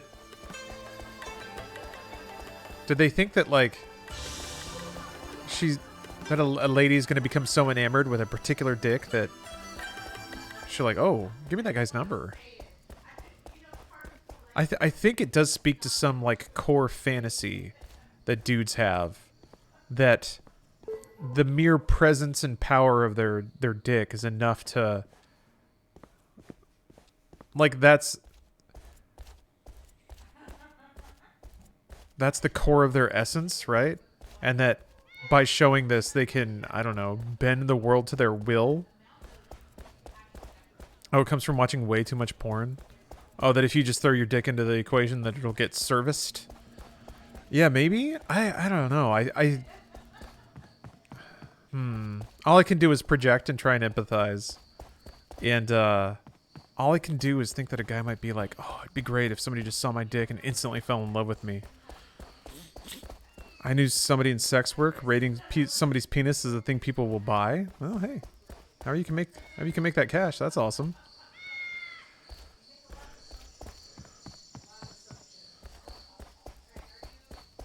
Just like, but what would happen if you got a low rating? You'd probably be furious, right? Excuse me. I'm what you... Would you... My... I'm doing it again because I don't have enough time to fork. Now... I see. You're green. Okay, green. This is... Got it. Not all tit pic is equal, same as dick pic. There are good ones and there are also bad ones. That's why even as a guy, I don't want to get sent random tit pics. I can see all the good tit from the internet.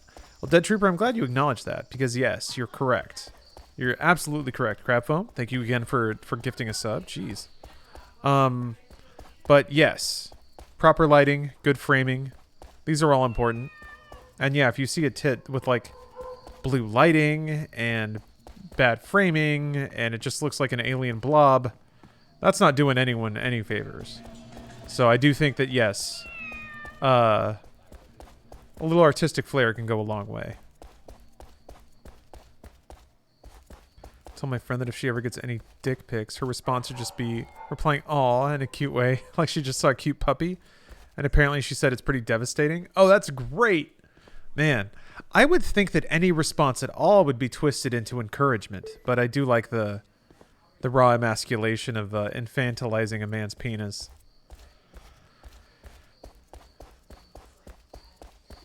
Lol will do critical damage. That's what's so strange. It's like, it is the equivalent of like rolling over and showing your belly, except I guess you're showing your balls. Peroni, holy shit. Thank you for the massive cheer. This will help you to your journey on 5,000 in the game. Well, I'm headed to the boat with the bright lights. So, thank you very much for the generosity.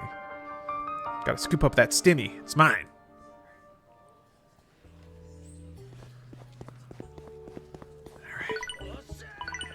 Excuse. Hey there. Just give it a try. I'm gonna get so many tickets. I knew. Maybe only this board is the one that So, which actually one do you want to bet on? is affected by the prophecy? I don't know. I don't know, but here we are again.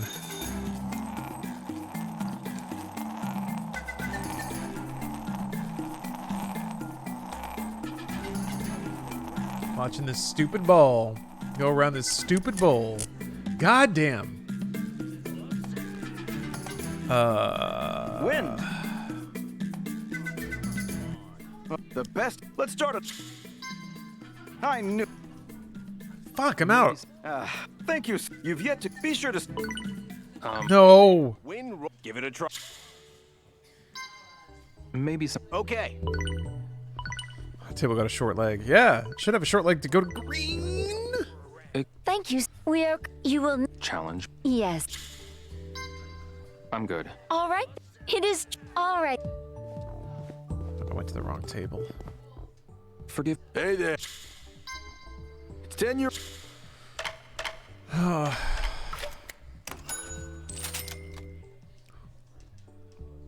See you. Gambling addiction confirmed. I just need that rush. Need it. Hey there. Just give it a try. I knew. Okay. So, which one do you want to bet on? This one. Here it goes. Is the prophecy a real thing that works in game, or is it just you? No, the game had multiple NPCs tell me that this is what I should be doing right now.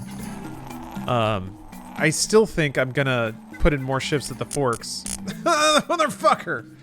Then just get my ass chewed out by wind, moon, Unfortunately, you bird, and let's start it.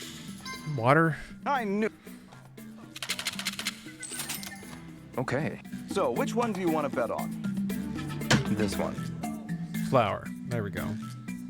Here it goes. Oh shit. Those NPCs might be on the take from the casinos. I mean, it's working. They're milking me like crazy. Squeezing me like a mommy milker. Damn it! Flower. Yeah, maybe after tonight, Fortunately, if I can't turn if I lose 400 you're on here, I knew it. I'm just gonna fork. Okay. I'm gonna be a So, fork which boy. one do you want to bet on? I don't care. This one. Here it goes.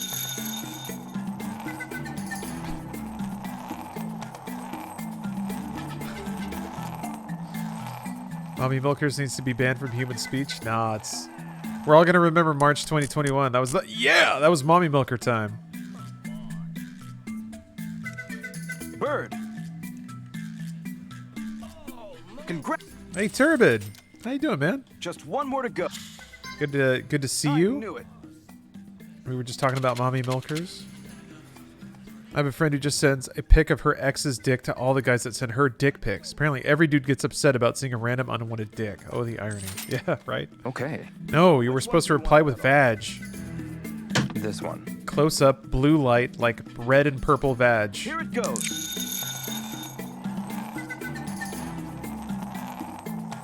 Forget the fork, do the book scam if the game keeps cheating you. Scam for a scam.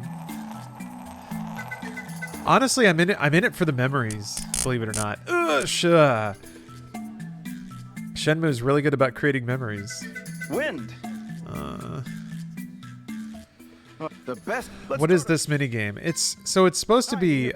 It's a gambling game where ostensibly it's just even. So which one do you want to bet on? Even odds for all the colors, but the game has a mechanic where if you get your fortune told and somebody tells you your lucky color, then it's more likely to hit. I'm at a spot in the game now where I have to farm up a lot of money. And through multiple NPCs, the game suggested to me that this was the way to do it. I'm sorry. Hope to see you. But they're kicking me out now after I lost multiple times, so. Oh, you were backer for Psychonauts 2? I think I'll head back to the Yeah, hotel. that game's gonna come out someday. I hope it does. It seems like Double Fine just kind of works on their own pace, so they got that Microsoft money now, so. Can you not save scum the gambling? I guess you could. I want to. But that's not fun. You're doing. This is fun. Thanks for all. Yes, This is fun. Leo. I'm going. Just going back to the room. Okay. I need one of those moves. I don't know. I don't think we're gonna hear those moves anymore. It is phone call time though. Yeah. I waste a lot of time to save scum in this game. Yeah. I'll just earn my money the old-fashioned way, on the docks, working the forks. That's where the real men make their cash. All right. I don't know who this is, so I'm gonna call this person. Now we still have our phone calls. That's what we'll get pleasure out of at the end of the day.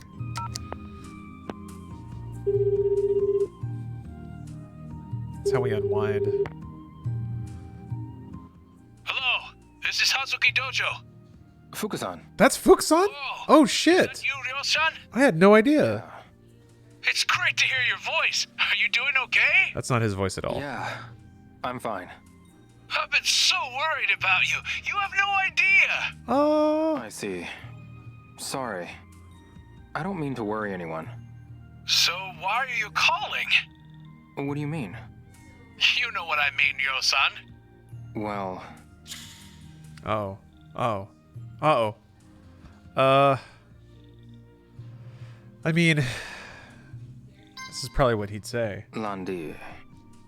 Such a vile man. Have you found him? No. Not yet. I see. But I saw him in Kowloon Walled City in Hong Kong.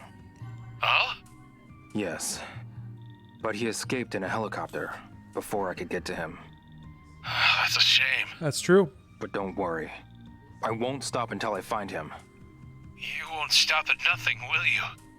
No. I will chase him to the ends of the earth if necessary. Ryo-san.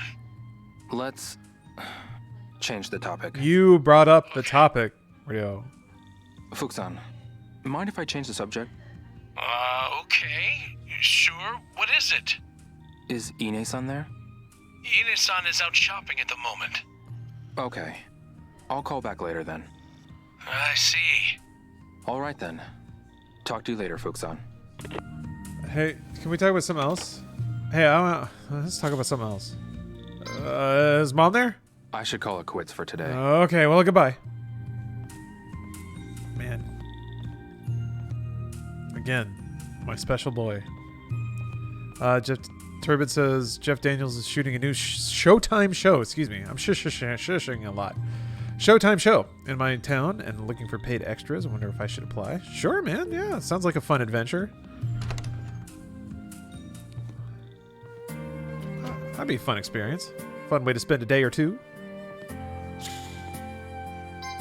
All right, gotta save our progress.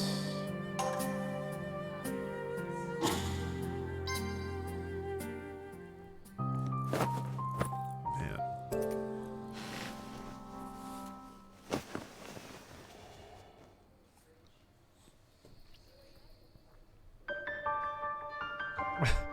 Why does Rio constantly have the I just threw up in my bed and I need to go tell mom standing in the doorway energy? Yeah. He looms. And every time he's there, it's bad news. But he never does anything. He just looms and waits for you to talk to him. Yep. Alright, well. Strap on my jeans one leg at a time. Put on my shiny jacket and head to the docks. Another day of chain drinking light beers and moving boxes from one place to another. You get the America jeans? Not yet. Maradi. Unfortunately, I am... Hey, you! I'm gated on cash right now, so I... You need to pay for your room tonight. Don't tell me you don't have any cash. No, I do. Thank you. I start shooting Monday, so I might go and watch, then decide. Okay. Good morning, I guess it depends what the extras are doing. Did you get enough rest? If they're hosing you down in syrup, that might be weird. Did you? Yes, I did. Good. I'm going to head out then. Okay, take care. You too. It's good to have these talks. It's good to stay connected.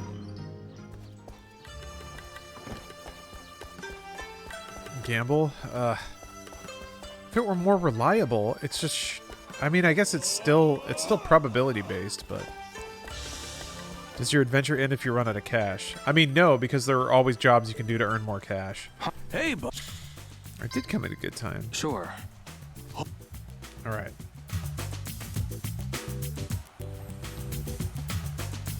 the cargo I marked on your map goes into this warehouse.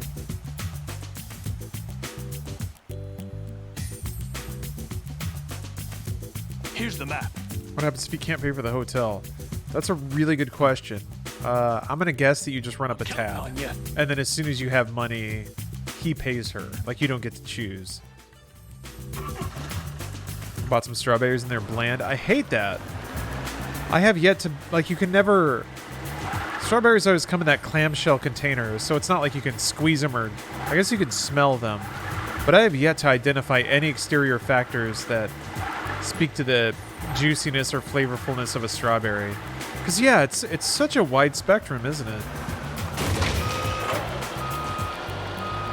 That's why when you get that, like, real good strawberry, it's like, oh, shit. Strawberries at, like, peak ripeness are the perfect food. They almost have the texture of, like a gummy snack. They have such intense flavor, and they're so low in calories. But you got to get them at, like, that exact hot window. Even within the same package, sometimes you only get, like, 2 or 3 bomb-ass strawberries, and the rest are, like, pretty good.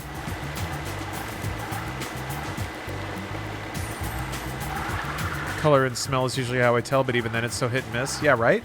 Like, you can tell within certain boundaries, but it is still a roll of the dice at some point. It's like playing Shenmue.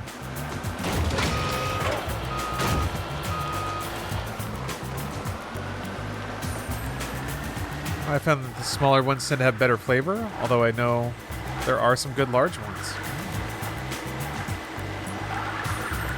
It's a gamble. Keeps you alive. Or rather, it reminds you why you're alive. Like, keeps you alive. I guess eating does keep you alive, yes.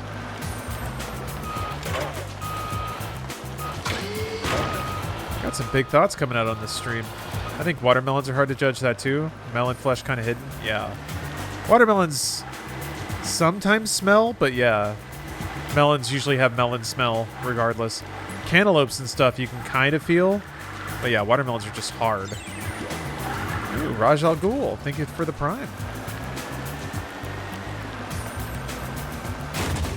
It's hard to find a roommate in LA. Is it? I guess I figured there'd be services and stuff, but man, who knows what you're gonna get. I've never had, no, I take that back. When I first moved to college, I had 3 truly random roommates. And that was an interesting experience. I got really lucky. I got paired up with some great guys. We had some good times. But yeah, just moving to a new town, living with a random person, man, that's crazy. Yeah, Mecca, we're forking. I gotta make 2,000 more yuan, and Given how yesterday went with the gambling, I think this might be the more predictable path. Ninja Monkey Streamers! Thank you for the raid. And for being the coolest animal.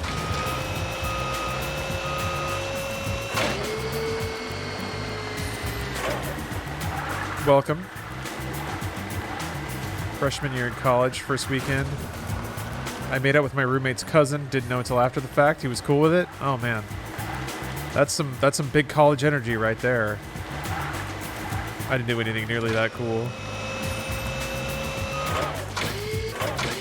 That's weird. There are not enough spaces for how many packages I have to move.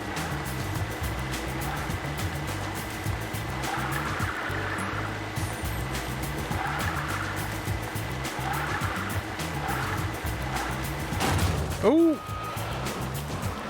Stack them? Oh yeah, you can stack on the crates, that's right.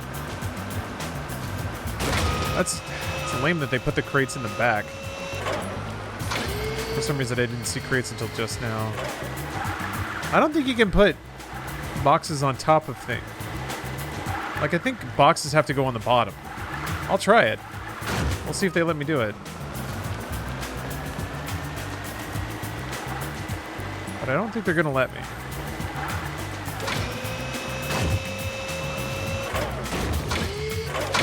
Yeah.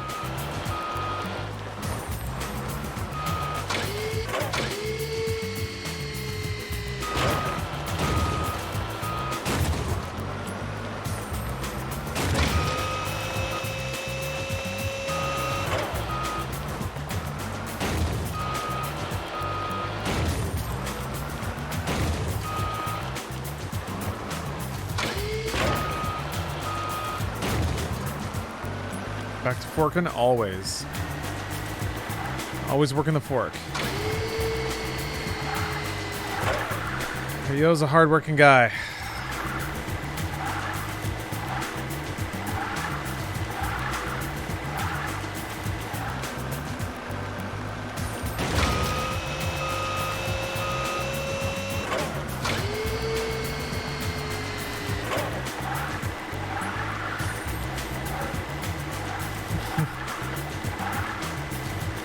Tostino. Hopefully that won't be necessary at this point, but yeah, I'm always ready.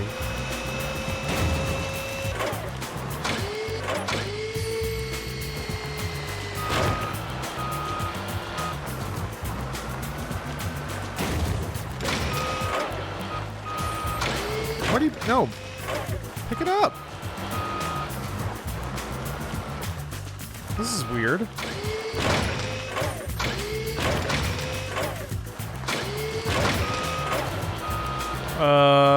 Never had this happen. Oh, I see. I see. You're baiting. You know what? Destino violence is cool, actually. Punching fascists and ignorant assholes that vote for fascists is cool. And you know what's really fun is I can ban you anytime I want. So, yeah, there it is. There it is. How's this for violence? Man, weird. That was so long ago. It's just that easy. It's just that easy. Now watch me take a sip of my drink. Mmm. Tastes good. Tastes real good. I did bonk my... You made me bonk my forklift, though, so...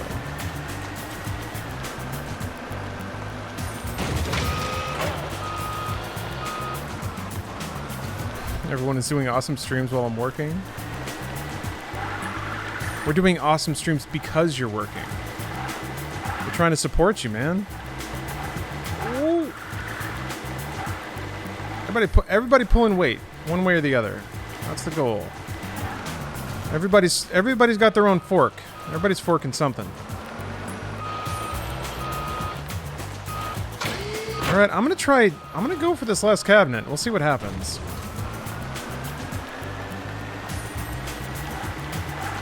I'm a libertarian and punching people is against the NAP, but I'll agree with Nick here. Only good fascist is a dead one. I agree. I can tolerate most views at all, But when you start going against the fundamentals of representative democracy, that's when you can catch a fist. And when you support a candidate that goes against the definition of democracy, yeah, you can still catch a fist. That's all right. The world will lose nothing if you lose a few teeth. That's enough for today. No. The anti-Antifa shirts, yeah. What is anti-Antifa? There's a word for that, and we've had it for a while. Great job, buddy. This port is crazy, but you still met the quota. I'm gonna have to give you a Can I little. ban you for a minute? Yes, I can. Got it. Thanks. Come on back, you hear? Okay. I'll see you later. I hope I spelled that right. Ooh. Hold on. You have a long username. I'll just go to copy and paste here. There we go. Okay, so I made some 3 hundos. Let's see if I can just Hey, bud. go right back into forking. Sure. All right. Oh, great. Could you make me a mod for a minute? Now we're getting into the interesting questions. Now we're doing it. Take those items to the ship using the forklift. Did I buy the book Here's the yet? map. Nope. No, I'm forking. I'm counting on you. Oh, heard you referencing something ages ago about there being limits of tolerance. Have you read about Popper's paradox of tolerance? Was that what you were referencing? I'm not sure specifically what that is, so probably not. I don't think I've read that. But this is going to sound a little conceited, and I guess to some degree it is, but I found that I,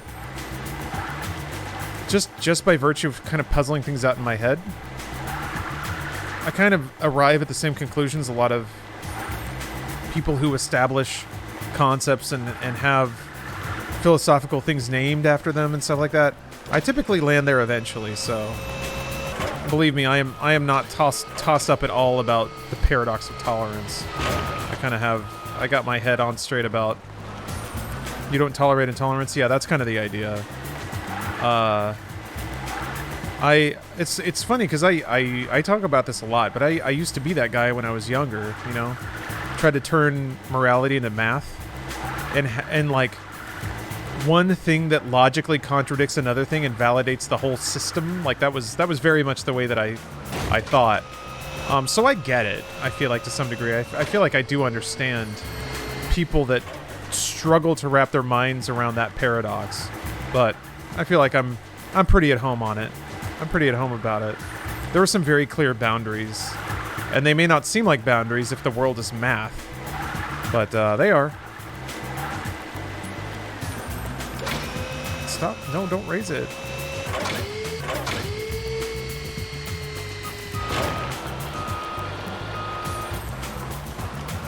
The idea that an infinitely tolerant society will inevitably be destroyed by the intolerant. Therefore, you can't tolerate intolerance, and while ideally you can reason with the intolerant, you need to have a contingency plan. Yeah, no, I agree. The tragedy is that it's entirely possible for theoretically intelligent, theoretically moral people to be so caught up in that kind of toxic mindset. And there is a person in there, and they are worth saving, but there are too many lessons that have been learned too many times in too many obvious ways to dabble with some of that shit anymore, or to try and even open up a space of tolerance for it. Just throw you up there. Why not?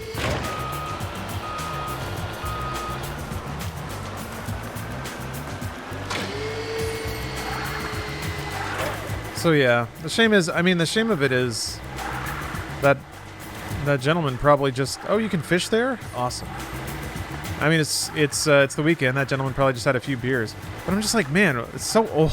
That shit is old as fuck. So, That's the other thing. Is it's very obvious when somebody's trying to start shit. It doesn't matter why they're trying to start shit. But shit is shit. That's one of the blessings about getting older. You just have less time for shit. Just don't care, man. That's one of the weirder things about the internet now is...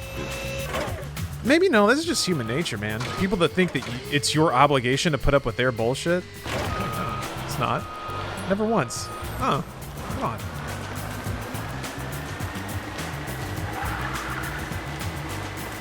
What's that? Oh, you were a special boy. Somebody patted you on the head extra hard, and you carried that with you for a long time. I have no time for other people's bullshit these days. Yeah, it's a weirdly liberating stage of life, I think, when you're just like, nope. It's tough because it's such a, and again, this is where the math kind of gets a little funky, but it's such a fine line between learning the boundaries of what you're willing to tolerate, but then also still trying to keep an open mind for things.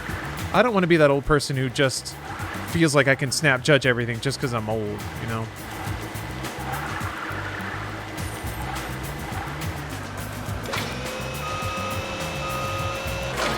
It's really liberating to be a sensitive person but also take no shit. Yeah. You can do both. That's just about kind of calibrating, I feel like. It's the Garrus calibrations. A lot of guys out there that try to start a discussion, but they actually want to yell at you and why, or they want to tell it or yell at you why you are right. I've just got no energy for those people, or why they're right, you mean? Yeah, tons of people just want to have people listen to them talk, validate what they have to say. I mean, yeah, throwing it back to a previous topic, that's what I saw a lot of in written games media. People would write tons of articles that had no greater message than this is what I think. It's like, okay, the world's full of people that have thoughts. We're supposed to be writers because we do something a little extra, right?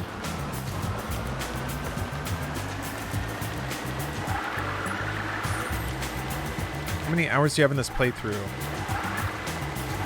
That's a really good question, and I don't know. I'm gonna guess it's, at this point, it's bound to be in the 40 range, maybe?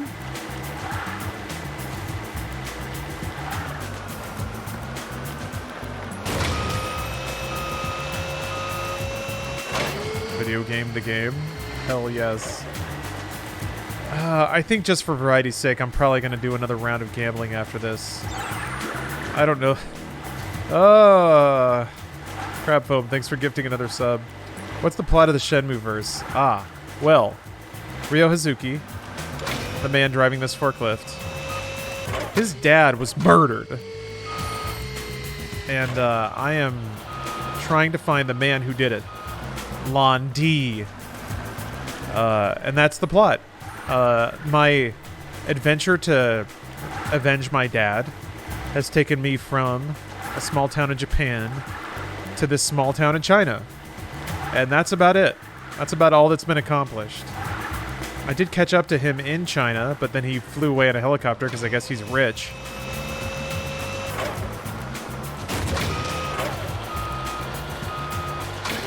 Oh, I love the Yakuza games. Yeah. Oh, what a guy. I mean, those games are the proper version of Shenmue. If you even... I don't honestly think they're that comparable, but people compare them, so... He still hasn't avenged his dad yet? No! I don't know where Londi is. He's got a helicopter, and I've got a forklift. So... Not a lot of... We're not really keeping pace with each other right now. He flew away. And that was it. That was the end of my investigation. Now I'm back to square one. It's not your forklift. That's true. I don't even own this. They let me borrow this for some reason.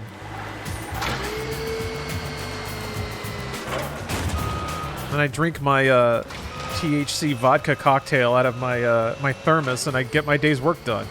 How does Shenmue 3 open? Oh, I mean, it opens where Shenmue 2 ends, which is you're kind of in a mystical cave with Shenhua, looking at a mystical sword. That's a real thing. And then yeah, you're in like a very provincial town in China. This port is crazy. And then you go from that town to this one. I'm gonna have to give you a little extra for this. Got it. Thanks. Did they train you to use the forklift, or is it just a natural skill he has? Come on back. It appears to be a natural skill. I'll see you later. Because yeah, in Japan he worked the forklifts at the harbor again, and his training was to be forced into a race in the morning. So I mean, it worked.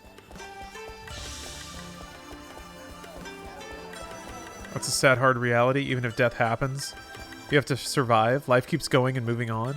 You still have to work and go about your life. Yeah. Unfortunately, the game spent zero time analyzing Ryo's grief, or really anyone in the family. Also, they never really talk about Ryo's mom, ever. Because Ine-san is not his mom, right? It's his grandma, I thought. But yeah, there's like some passing scenes in Shenmue 1 where Ine-san is like, I'm worried about you, Ryo, and he's like, uh-huh. And then he gets his allowance and leaves, and that's it. So there's actually it's actually extremely tragic if you like play those games considering that all the NPCs are like, yeah, they touch on grief for like one cutscene, yeah. If you consider that like all the characters surrounding Ryo at some point say that they're worried about him and don't want him to do these things, and he just kind of robotically continues doing them, that's kind of sad. And if you want to be crazy apologetic for the game, there's actually a fair amount of there's an interesting texture there. Excuse me.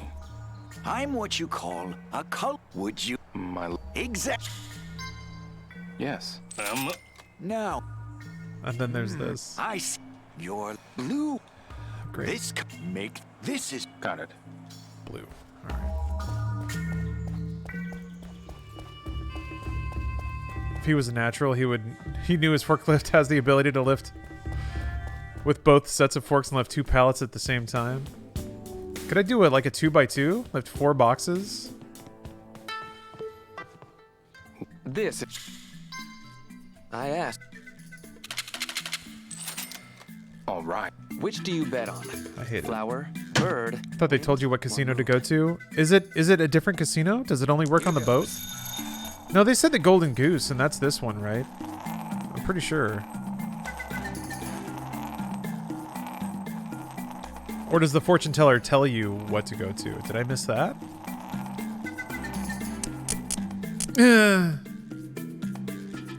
Bird. How come there was no police investigation to the murder? That's a really good question. I asked. That never really came up. Oh, Red's here. See ya, buddy. All right. Which do you bet on? Flower, bird, wind, or moon? Dude's so drunk he just stumbled into the table and he's like, "Hey, I meant to do it." I'm sure you did.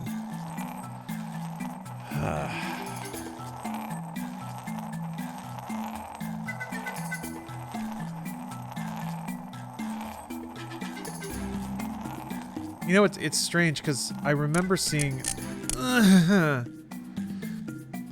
remember seeing some criticism of like Cyberpunk, being like, "Oh, the NPCs are so lifeless," and we were promised a world filled with people who have lives. All right. Which do you bet on? The one game that has ever done that really tried to do that with Shenmue 1. Here goes. And no one liked that game. So merely having the feature of NPCs that have scripted routines every day means nothing. That is not an enviable game feature. Please. Oh, thank God. Okay. I needed a win. I really did. Wind. Splendid. You won. Cyber Shenmue. I mean, that's the perfect game. Cyber Shenmue is the perfect game.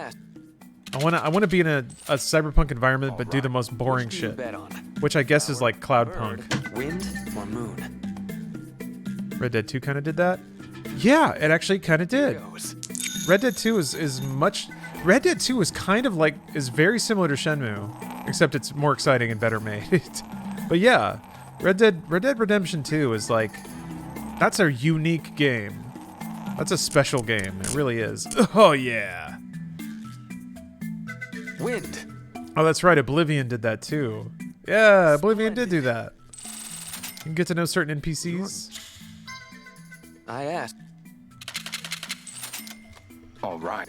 Red Dead 2 is a masterpiece. Flower. I think I agree, actually. I think I agree with that. I do agree with that. That doesn't mean that everyone has to like it, but Here it goes. is. It really is.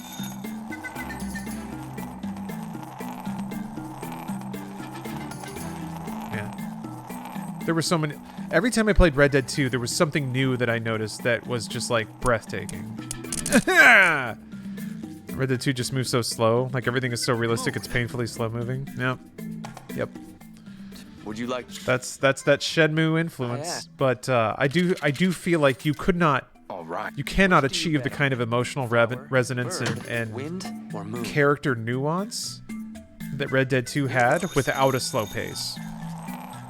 I think when you accelerate the pace, then you start to get into Mass Effect territory, where like characters have to distill themselves down into a few bullet points of character traits because there's no time to convey anything else. It's all got to be in like 20 or 30 second cutscenes. God damn it. Moon. Would you like... I didn't like I the asked. time. All right.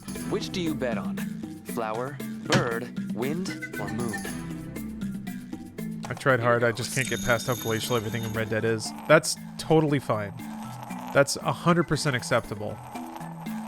No one should have to like apologize for not liking Red Dead 2 or not being able to play it. Like I've tried to watch Conan the Barbarian a couple of times. That movie's slow as fuck. It's boring.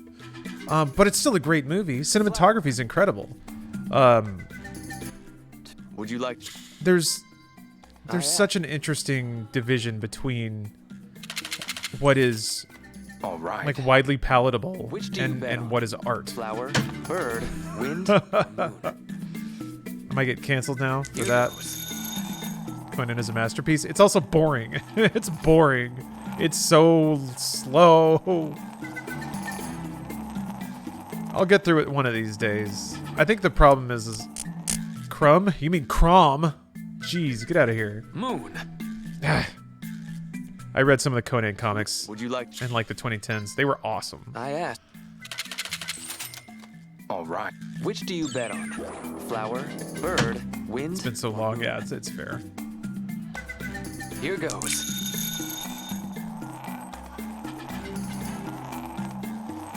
Just please let me win. I just want to win over and over. Make money so I can buy a book. An art movie is boring. Oh, yeah. What's a better series, Matrix or Blade Runner? I have to write a paper about one or the other for my sociology Splendid. classes. You won. I'd say out of the two films, Blade How Runner about another hits round? both times, where out of the three films, Matrix hits twice. So, same number of hits, lower batting average for I Matrix. ask that you pay up front. I do think that maybe the philosophy of the Matrix might be easier to approach. Because Blade Runner and 2049 were individually about kind of different stuff. It was connected, but it was still, I would say, wildly different ideas coming out of both of those films. Whereas I think Matrix 1 and 2 are kind of a little more unified in their message. 3 as well, but 3 honestly had a lot less to say All right. than 1 and 2. 3 was just trying to Which conclude do you bet everything. on? Flower, bird, wind? I've only watched 3 once. I gotta go back in there. Here goes. I still think Reloaded is a great movie. I get why people don't like it, and I'm never gonna tell somebody to like it. I think it's fantastic. Hey, Torn Raccoon. Howdy.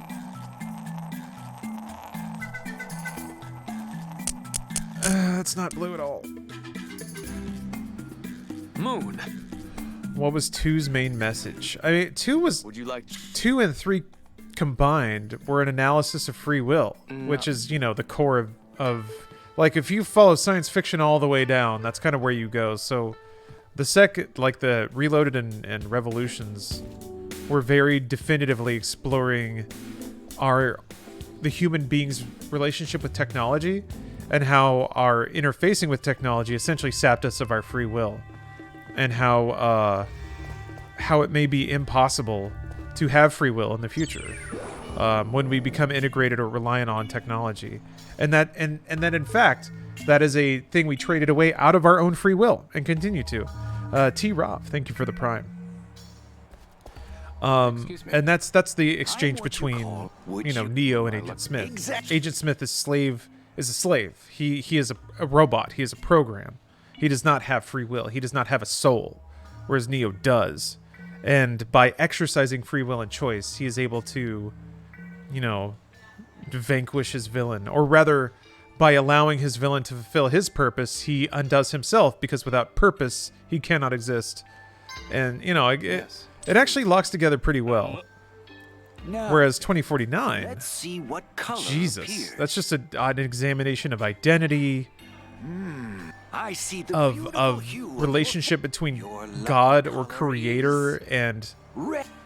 and their creation. This is Got it. 2049 is awesome because it asks and implies a lot of interesting questions. It provides answers and commentary to some of them, and leaves other ones floating. Man, yeah, memory and identity, and how well, and actually in that way, it's super tied to the original Blade Runner too. Manufacturing identity, This. and how that's a form of I asked. control. Man, All right. Which do you bet on? intimacy is a big theme in bird, 2049. wind, or moon? Yeah. Here goes. I am so, like, out of all of 2049, the character Love is the one that stuck with me the most. Her relationship to her creator, and her, like, intimacy and deification. Ugh.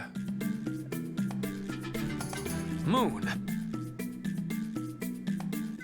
Too bad. Would you like There is to no play- difference between having free will and thinking you have free will at the end of the day. I ask that you pay up. That's true.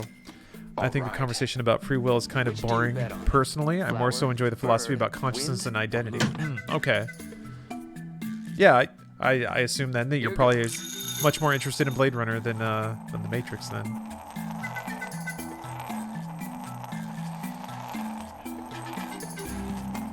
She wants to feel validated by someone who has no regard for an imperfect creation. That was one of them. That was one of the things for sure, I think.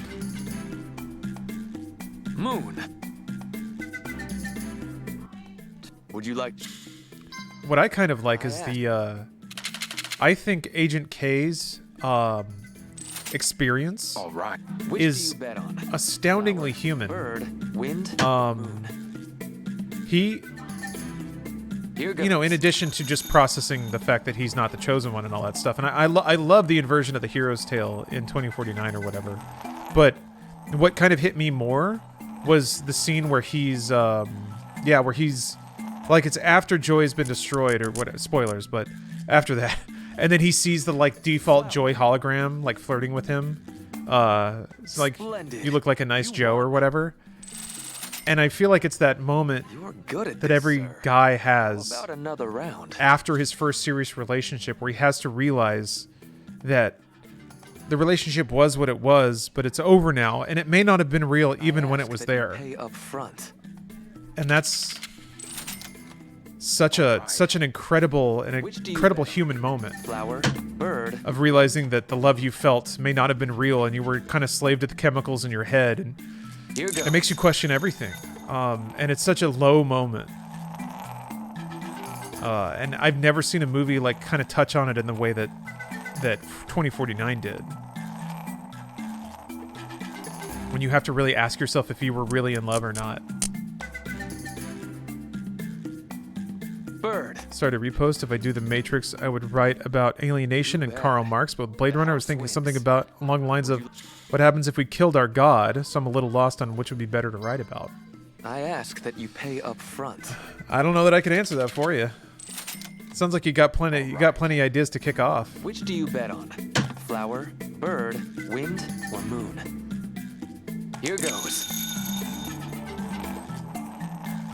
Oh, and realizing you may not be the main character. Yeah. It's fun to do that in a movie because there are main characters. But when you're in real life and you're like, oh, I'm not the main character, I feel like that's a completely different realization than still being, you know, one of the 10 principal casts. Or Wind. whatever. Would you like? Unfortunately, you can't make a movie about that realization in real life because then the movie would just end. Or just fizzle off into nothing. All right. Which do you bet on? Flower, bird. Crabfoam, thanks for gifting another sub. Here goes. I appreciate your active generosity in chat tonight.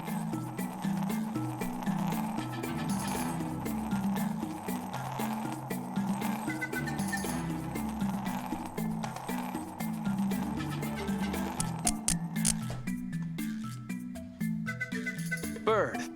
I am not making any headway here. It truly feels like I'm just not winning any more than I'm losing. No. I've made no progress. God. Alright, well, back to the forks then, I guess. Shit. Yeah, it's back to forking. I guess maybe it is just the boat? But the boat's DLC, right? I don't know, his tiny arms.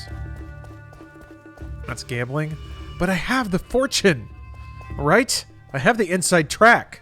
I got the secrets. Nobody else has my secrets. I don't understand why it's not working. If nothing we do matters, then the only thing that matters is what we do. There's some pleasing aphorisms that make life worth living sometimes, yeah. I recently rewatched Reloaded, which is a lot of re's to say in a row, but it really did stick out to me how the movie actually, or the two movies, try to lay out their thesis as neatly as possible in that conversation Neo has with the Elder, you know, when they're in their weird fantasy cave. Well, yeah, they just kind of laid it all out there, including the Elder even ending saying like, I'm too old to be making points or something like that. Just basically saying like, we can throw these ideas around, but there is no answer, but it's the exploration that matters about the movies. Hi, Mr. Dutching. Hey, bud. It's crazy to watch those films and see the attempts to try and adapt some of these concepts into mass market entertainment, and it just didn't work. I don't know that it's possible. I don't know that you can invoke existential dread in an audience and have them really, really enjoy what you have to make.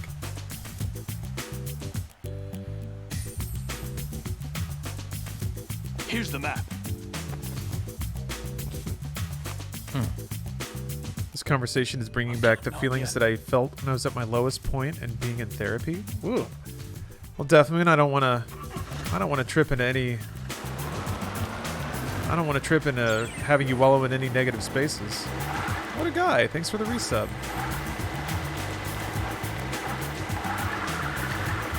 Change topic then? I think we could do that. Yeah. The only Dredd people enjoy is Judge Dredd. I have watched the Stallone Judge Dredd more times in the last couple of years than I probably should have. And I don't quite understand why. There's something that's so weirdly comforting about that stupid movie. I've gotten so far since then that I'm able to talk about it. Okay, well. I often underestimate people's willingness to discuss topics like that, or overestimate. That's the word. There's all kinds of like heady shit that I think is just academically fascinating that seriously can bum some people out. So if I stray into that territory, I apologize. It's something that it's a habit of mine.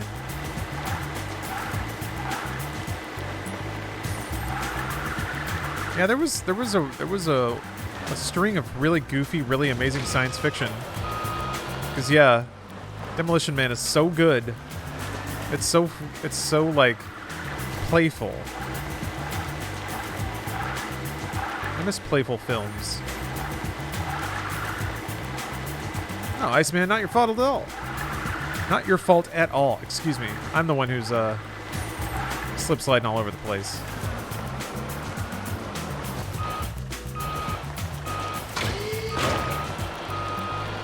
Oh yeah, Cobra cutting the pizza with scissors for no reason.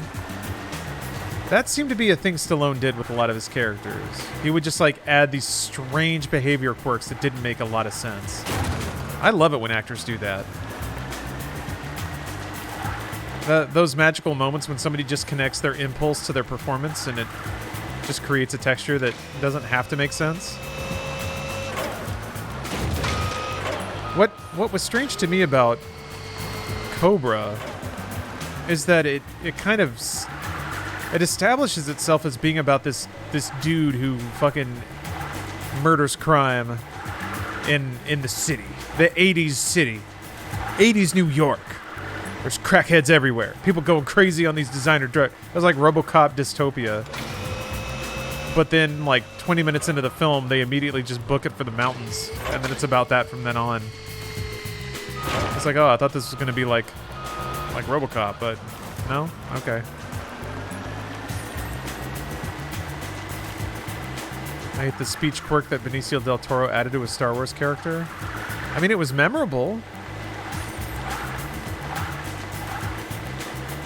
Also, I don't... It's weird because I feel like... I do believe that Rian Johnson put a lot of effort and a lot of thought into that. But I don't quite get the dynamic of, like... So Benicio's character betrays everybody, and that seems to imply that, whatever, there is no Force. It's just people doing what they got to do to survive. But if that's the case, why was he just chilling out in a jail cell with the ability to escape, just waiting for the heroes to arrive?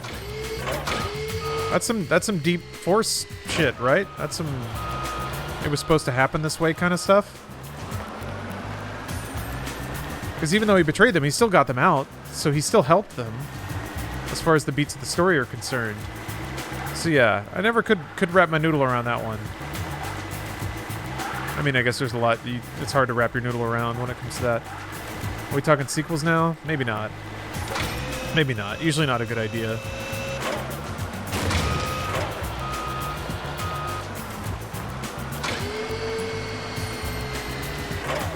We could get out of the jail, but not the ship. Oh, okay, Crab Foam.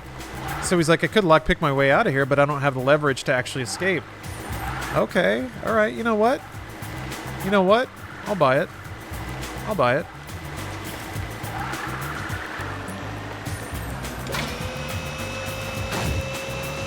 I'll take 5.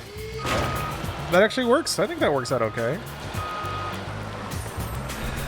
Sequels are not worth talking about, and I'm a huge Star Wars fan. Yeah, Maradi, I kind of agree. It's fun because everyone has an opinion on it, right? But none of them are super glowing. Oh, okay. All right, you know, that just happens when you're forking. Sometimes it just happens.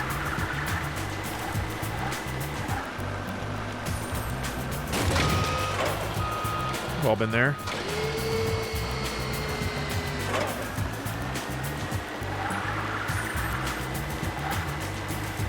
Oh, I gotta watch Solaris. I actually haven't seen that yet.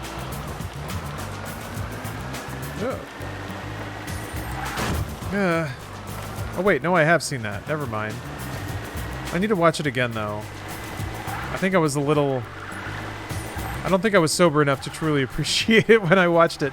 That's the Danny Boyle movie, right? Am I wrong about that? I'm thinking of something else. Oh, oops. Okay, we're just going straight down with it. That doesn't count. Oh, Sunshine. Never mind. Okay. That was Sunshine. Yeah. Sunshine was incredible. I don't think I've seen Solaris. Solaris was with George Clooney, right? Tenet thoughts? Haven't watched it yet. I don't know. I respect Nolan. I mean, it'd be silly to not, but I also have kind of short patience with him sometimes.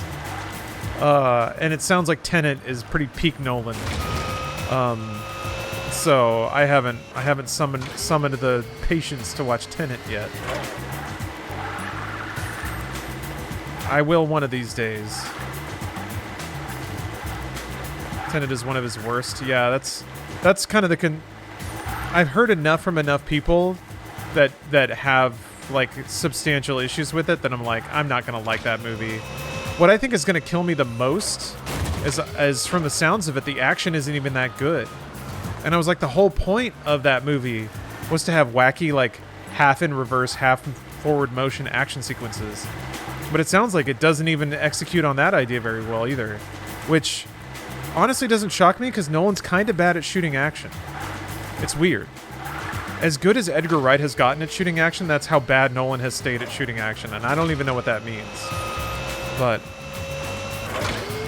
I remember thinking, like, I don't know. Even through the Dark Knight series, it's like, a lot of these shots should be way cooler. The semi-flip in Dark Knight was a good stunt and a great shot. But the rest of it just seemed... I don't know, like Batman should be whipping ass a lot harder than he is. Actually, I take that back. The first fight between Batman and Bane in Night Rises was pretty choice. Mostly because of just how they framed it and the audio design of that encounter. That was awesome. But, like, the rest of it was real weak. That'll do for today. Inception had some good stuff, but it was mostly the framing, not the actual action. It was like the lead up to it. Great job, buddy. This port is crazy, but you still met the quota. I'm gonna have to give you a little extra for this. Got it. Thanks. Come on back, you hear? Okay. I'll see you later. Just watched Batman Begins recently. All the action was just cuts. Yeah, I think they really wanted it to look more realistic. But you can still, like normal badass human beings beating each other up still looks way cooler than it did in Batman Begins. And that's one of the reasons I actually didn't like Begins very much. And I have this issue with 2010 cinema in general. It was just trash garbage at action directing. And I don't quite know why. I think Bourne had a lot to do with it. And I don't get the Bourne series. I don't understand why people like those movies. I need to watch them again, maybe. Hi, Mr. Dutching. Hey, bud. But there was much better action Wanna out do some work? by the time those movies hit. Sure. Oh, great. I could really use the help. Let's get... Oh, see you, Jess.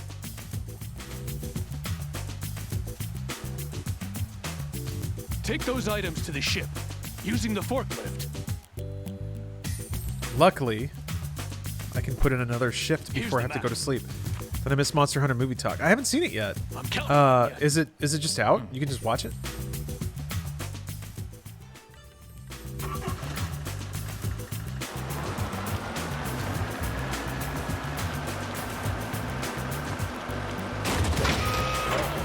The Bourne series in particular, the average time between cuts was shorter, and that spilled over into other action scenes at the time, made things feel disjointed, not in a good way.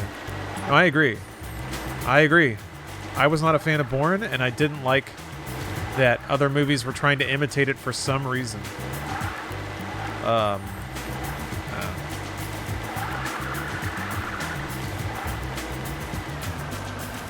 But that's also, I don't know, maybe there were a variety of other factors. Are you interested in Matt Reeves' Batman? Or are you done with superhero films? I mean, I'll never be done watching expensive popcorn entertainment. I love trash media. So that's that. All the money's flying to superhero movies right now, pun intended, I guess. And that's kind of just where that kind of cinema is. Kind of want to watch the Taken sequels for laughs. Love Taken 1, but I've heard such bad things about the rest. They're not good movies. I don't even get why people like Taken 1. And that was, again, part of this weird... I guess Taken was more 2000s. I guess that was Bourne as well, yeah. 2000s action was rough, which is weird because we already learned the lessons of, like...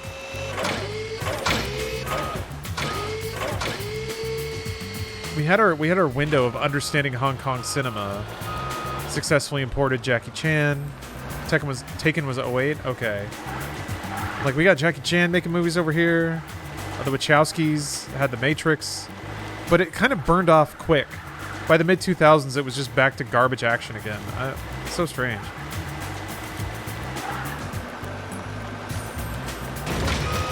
After Wonder Woman 84, I've been taking a break from watching superhero stuff, and honestly, it's been reinvigorating my love for movies. That's good. There are far more substantial movies out there than superhero films. They're just, it's fluff.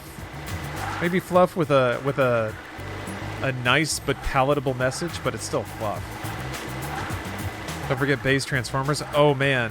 Well, that didn't really I don't think that really kicked off any imitators because Michael Bay never has people, no one imitates Michael Bay. You can't.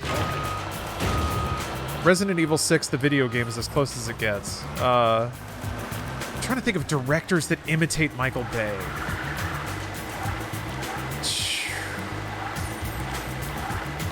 You can only parody Michael Bay. Yeah, but even if you did, no one would get it, I think. What would you do? Just have spinning cameras everywhere?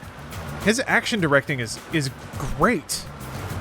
I like 6 Underground quite a lot. I mean, it still has his trademark, like, this is so puerile, it kind of makes me uncomfortable sensibility about it. But some of those action sequences were awesome. Explosions? Yeah, I guess. Battleship. Okay. Yeah, Battleship, Battle LA. That both have battle in the name. Okay. Yeah, it's clicking in now. There were a couple of, like, yeah, like mid-2010s movies that tried to imitate the pomp, or like the splendor of a Transformers. Yeah, Battleship was pretty good.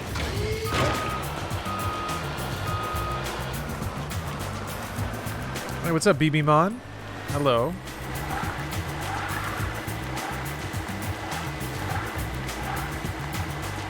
Pacific Rim?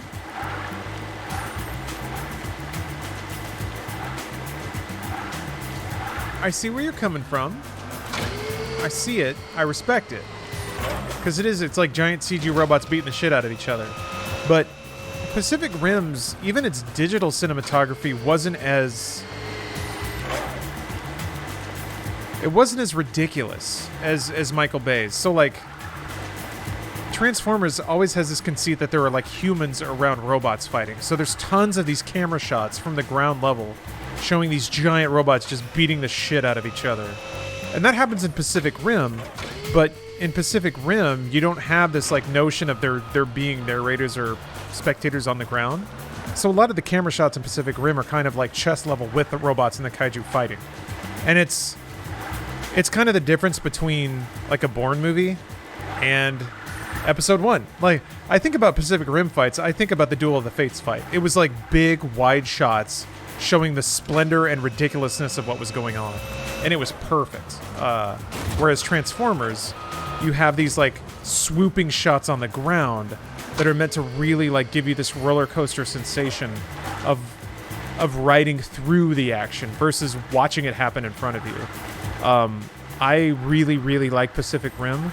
I also really, really like Transformers, but they do have different flavors when I think about them in my memory. But that could be wrong. I don't know. Something about the really toxic and irrationally angry attitude of the characters in Transformers almost makes me sick. It's very American. Yeah. Characters in Transformers yell a lot. If they see something that's wrong, they scream at it and take it. Yeah. Those movies have a sensibility for sure.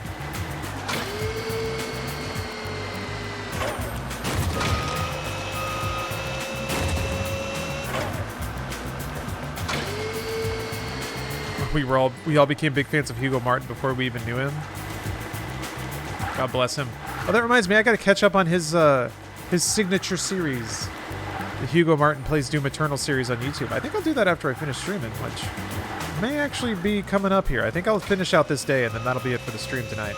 I'm getting really hungry, and it's getting late, so I was supposed to play Groove Coaster tonight. I actually wanted to break out Rock Band, but maybe tomorrow.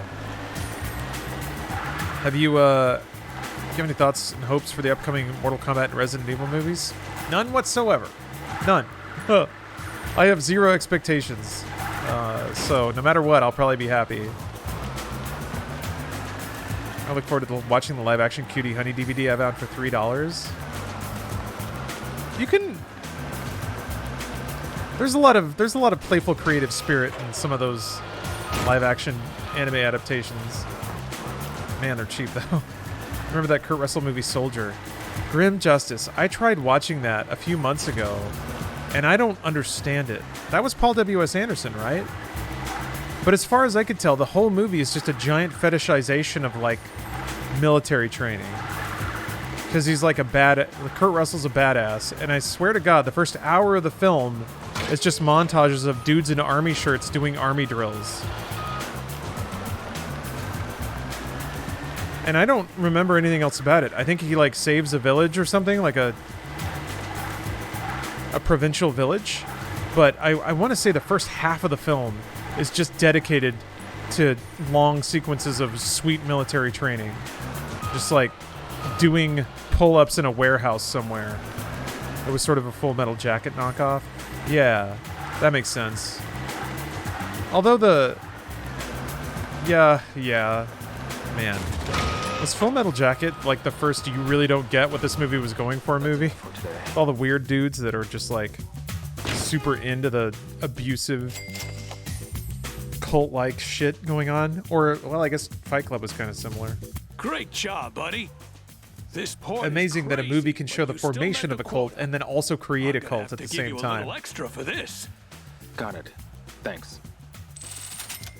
Oh, we broke 4K. Back, you hear? Okay. I'll see you later. God. If I really I wonder late. if I dedicated the think I'll entire head back day to to the forking, if I would still be under 5. I don't know. When I was thinking about joining the Marines, I watched a lot of military movies. Crazy how strong that Hollywood propaganda is. Yeah, maybe. Hey, Shenhua. Leo, listen. It's propaganda I'm in going one to work, one too. sense, but I think it's also it's crowd pleasing. I want to help you however Us Americans I can. love movies that celebrate the troops. So You're doing more than enough already. propaganda is like a message If being you say pushed, so. but I think in America it's a message that's willingly received Yes. too. It's entertainment. We love seeing our fighting boys doing the right Leo, thing, and we love I'm believing going that that's to go what's back happening. to the room. Or just stories of heroism, you know, Okay. your Black Hawk Downs or whatever. I don't put that so much on a concentrated effort to convince the American populace that the American military is the best. I think it's also a mix of the American populace believing the military is the best and wanting to watch movies where that's expressed. So yeah, I really like Jarhead. There are military movies out there that are accurate. Do you think that message is willingly received due to the propaganda? I mean, that's something no one can answer, right? That's a chicken and egg scenario. Fun fact, the garbage planet in Soldier is canon in the Blade Runner universe. What established that?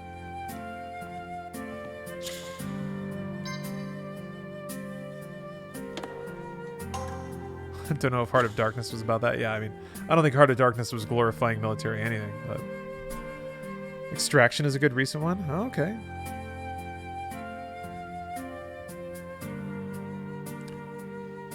Did you know that there are 4 total Jarhead films?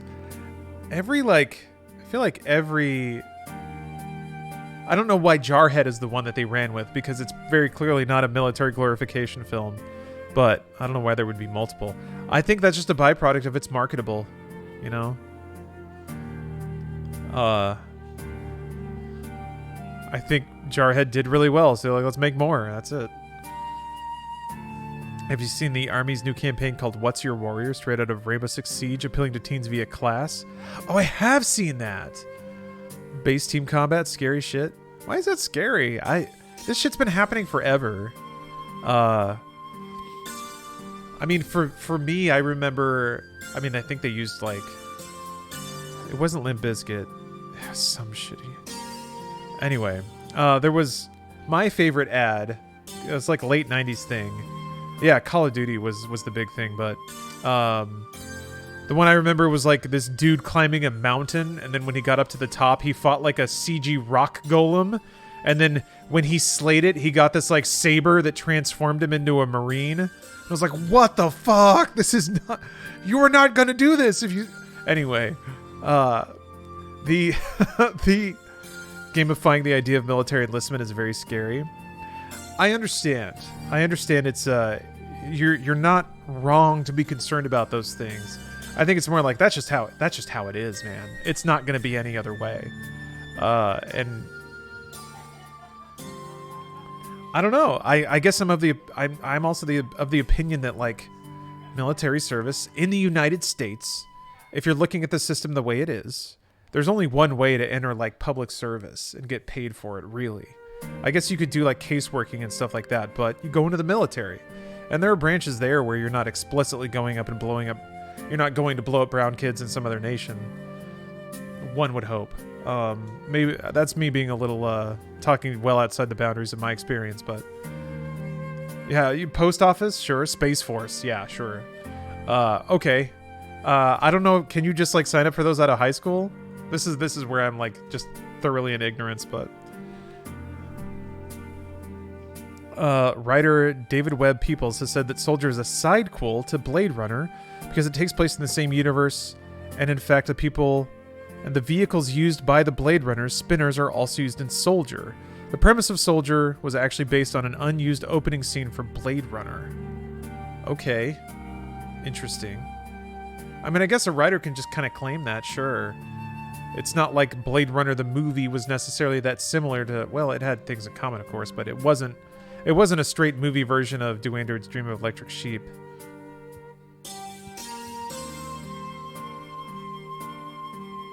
You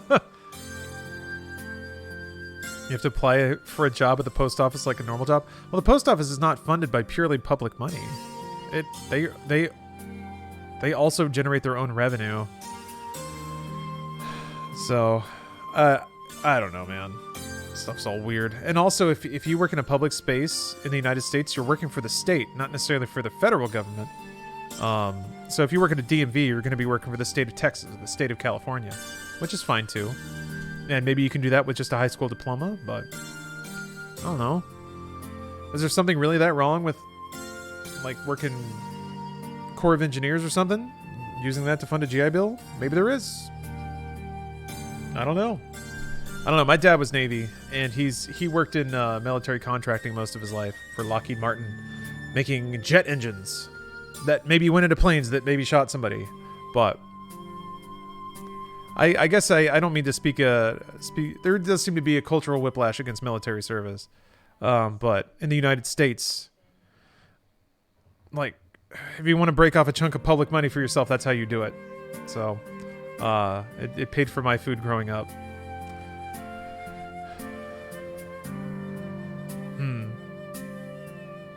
There, who maintained the levees in Houston? Yeah, there you go. I was in the Marines. It sucked. Yeah, I don't know too many people that... I mean, there are people that whole system agrees with them and they go career, but most people that get out, they're like, it wasn't the best experience. But you know what? My early 20s wasn't the best either, so... I feel like it's... I'm, again, speaking outside of my experience, I don't want to compare my life to somebody else's.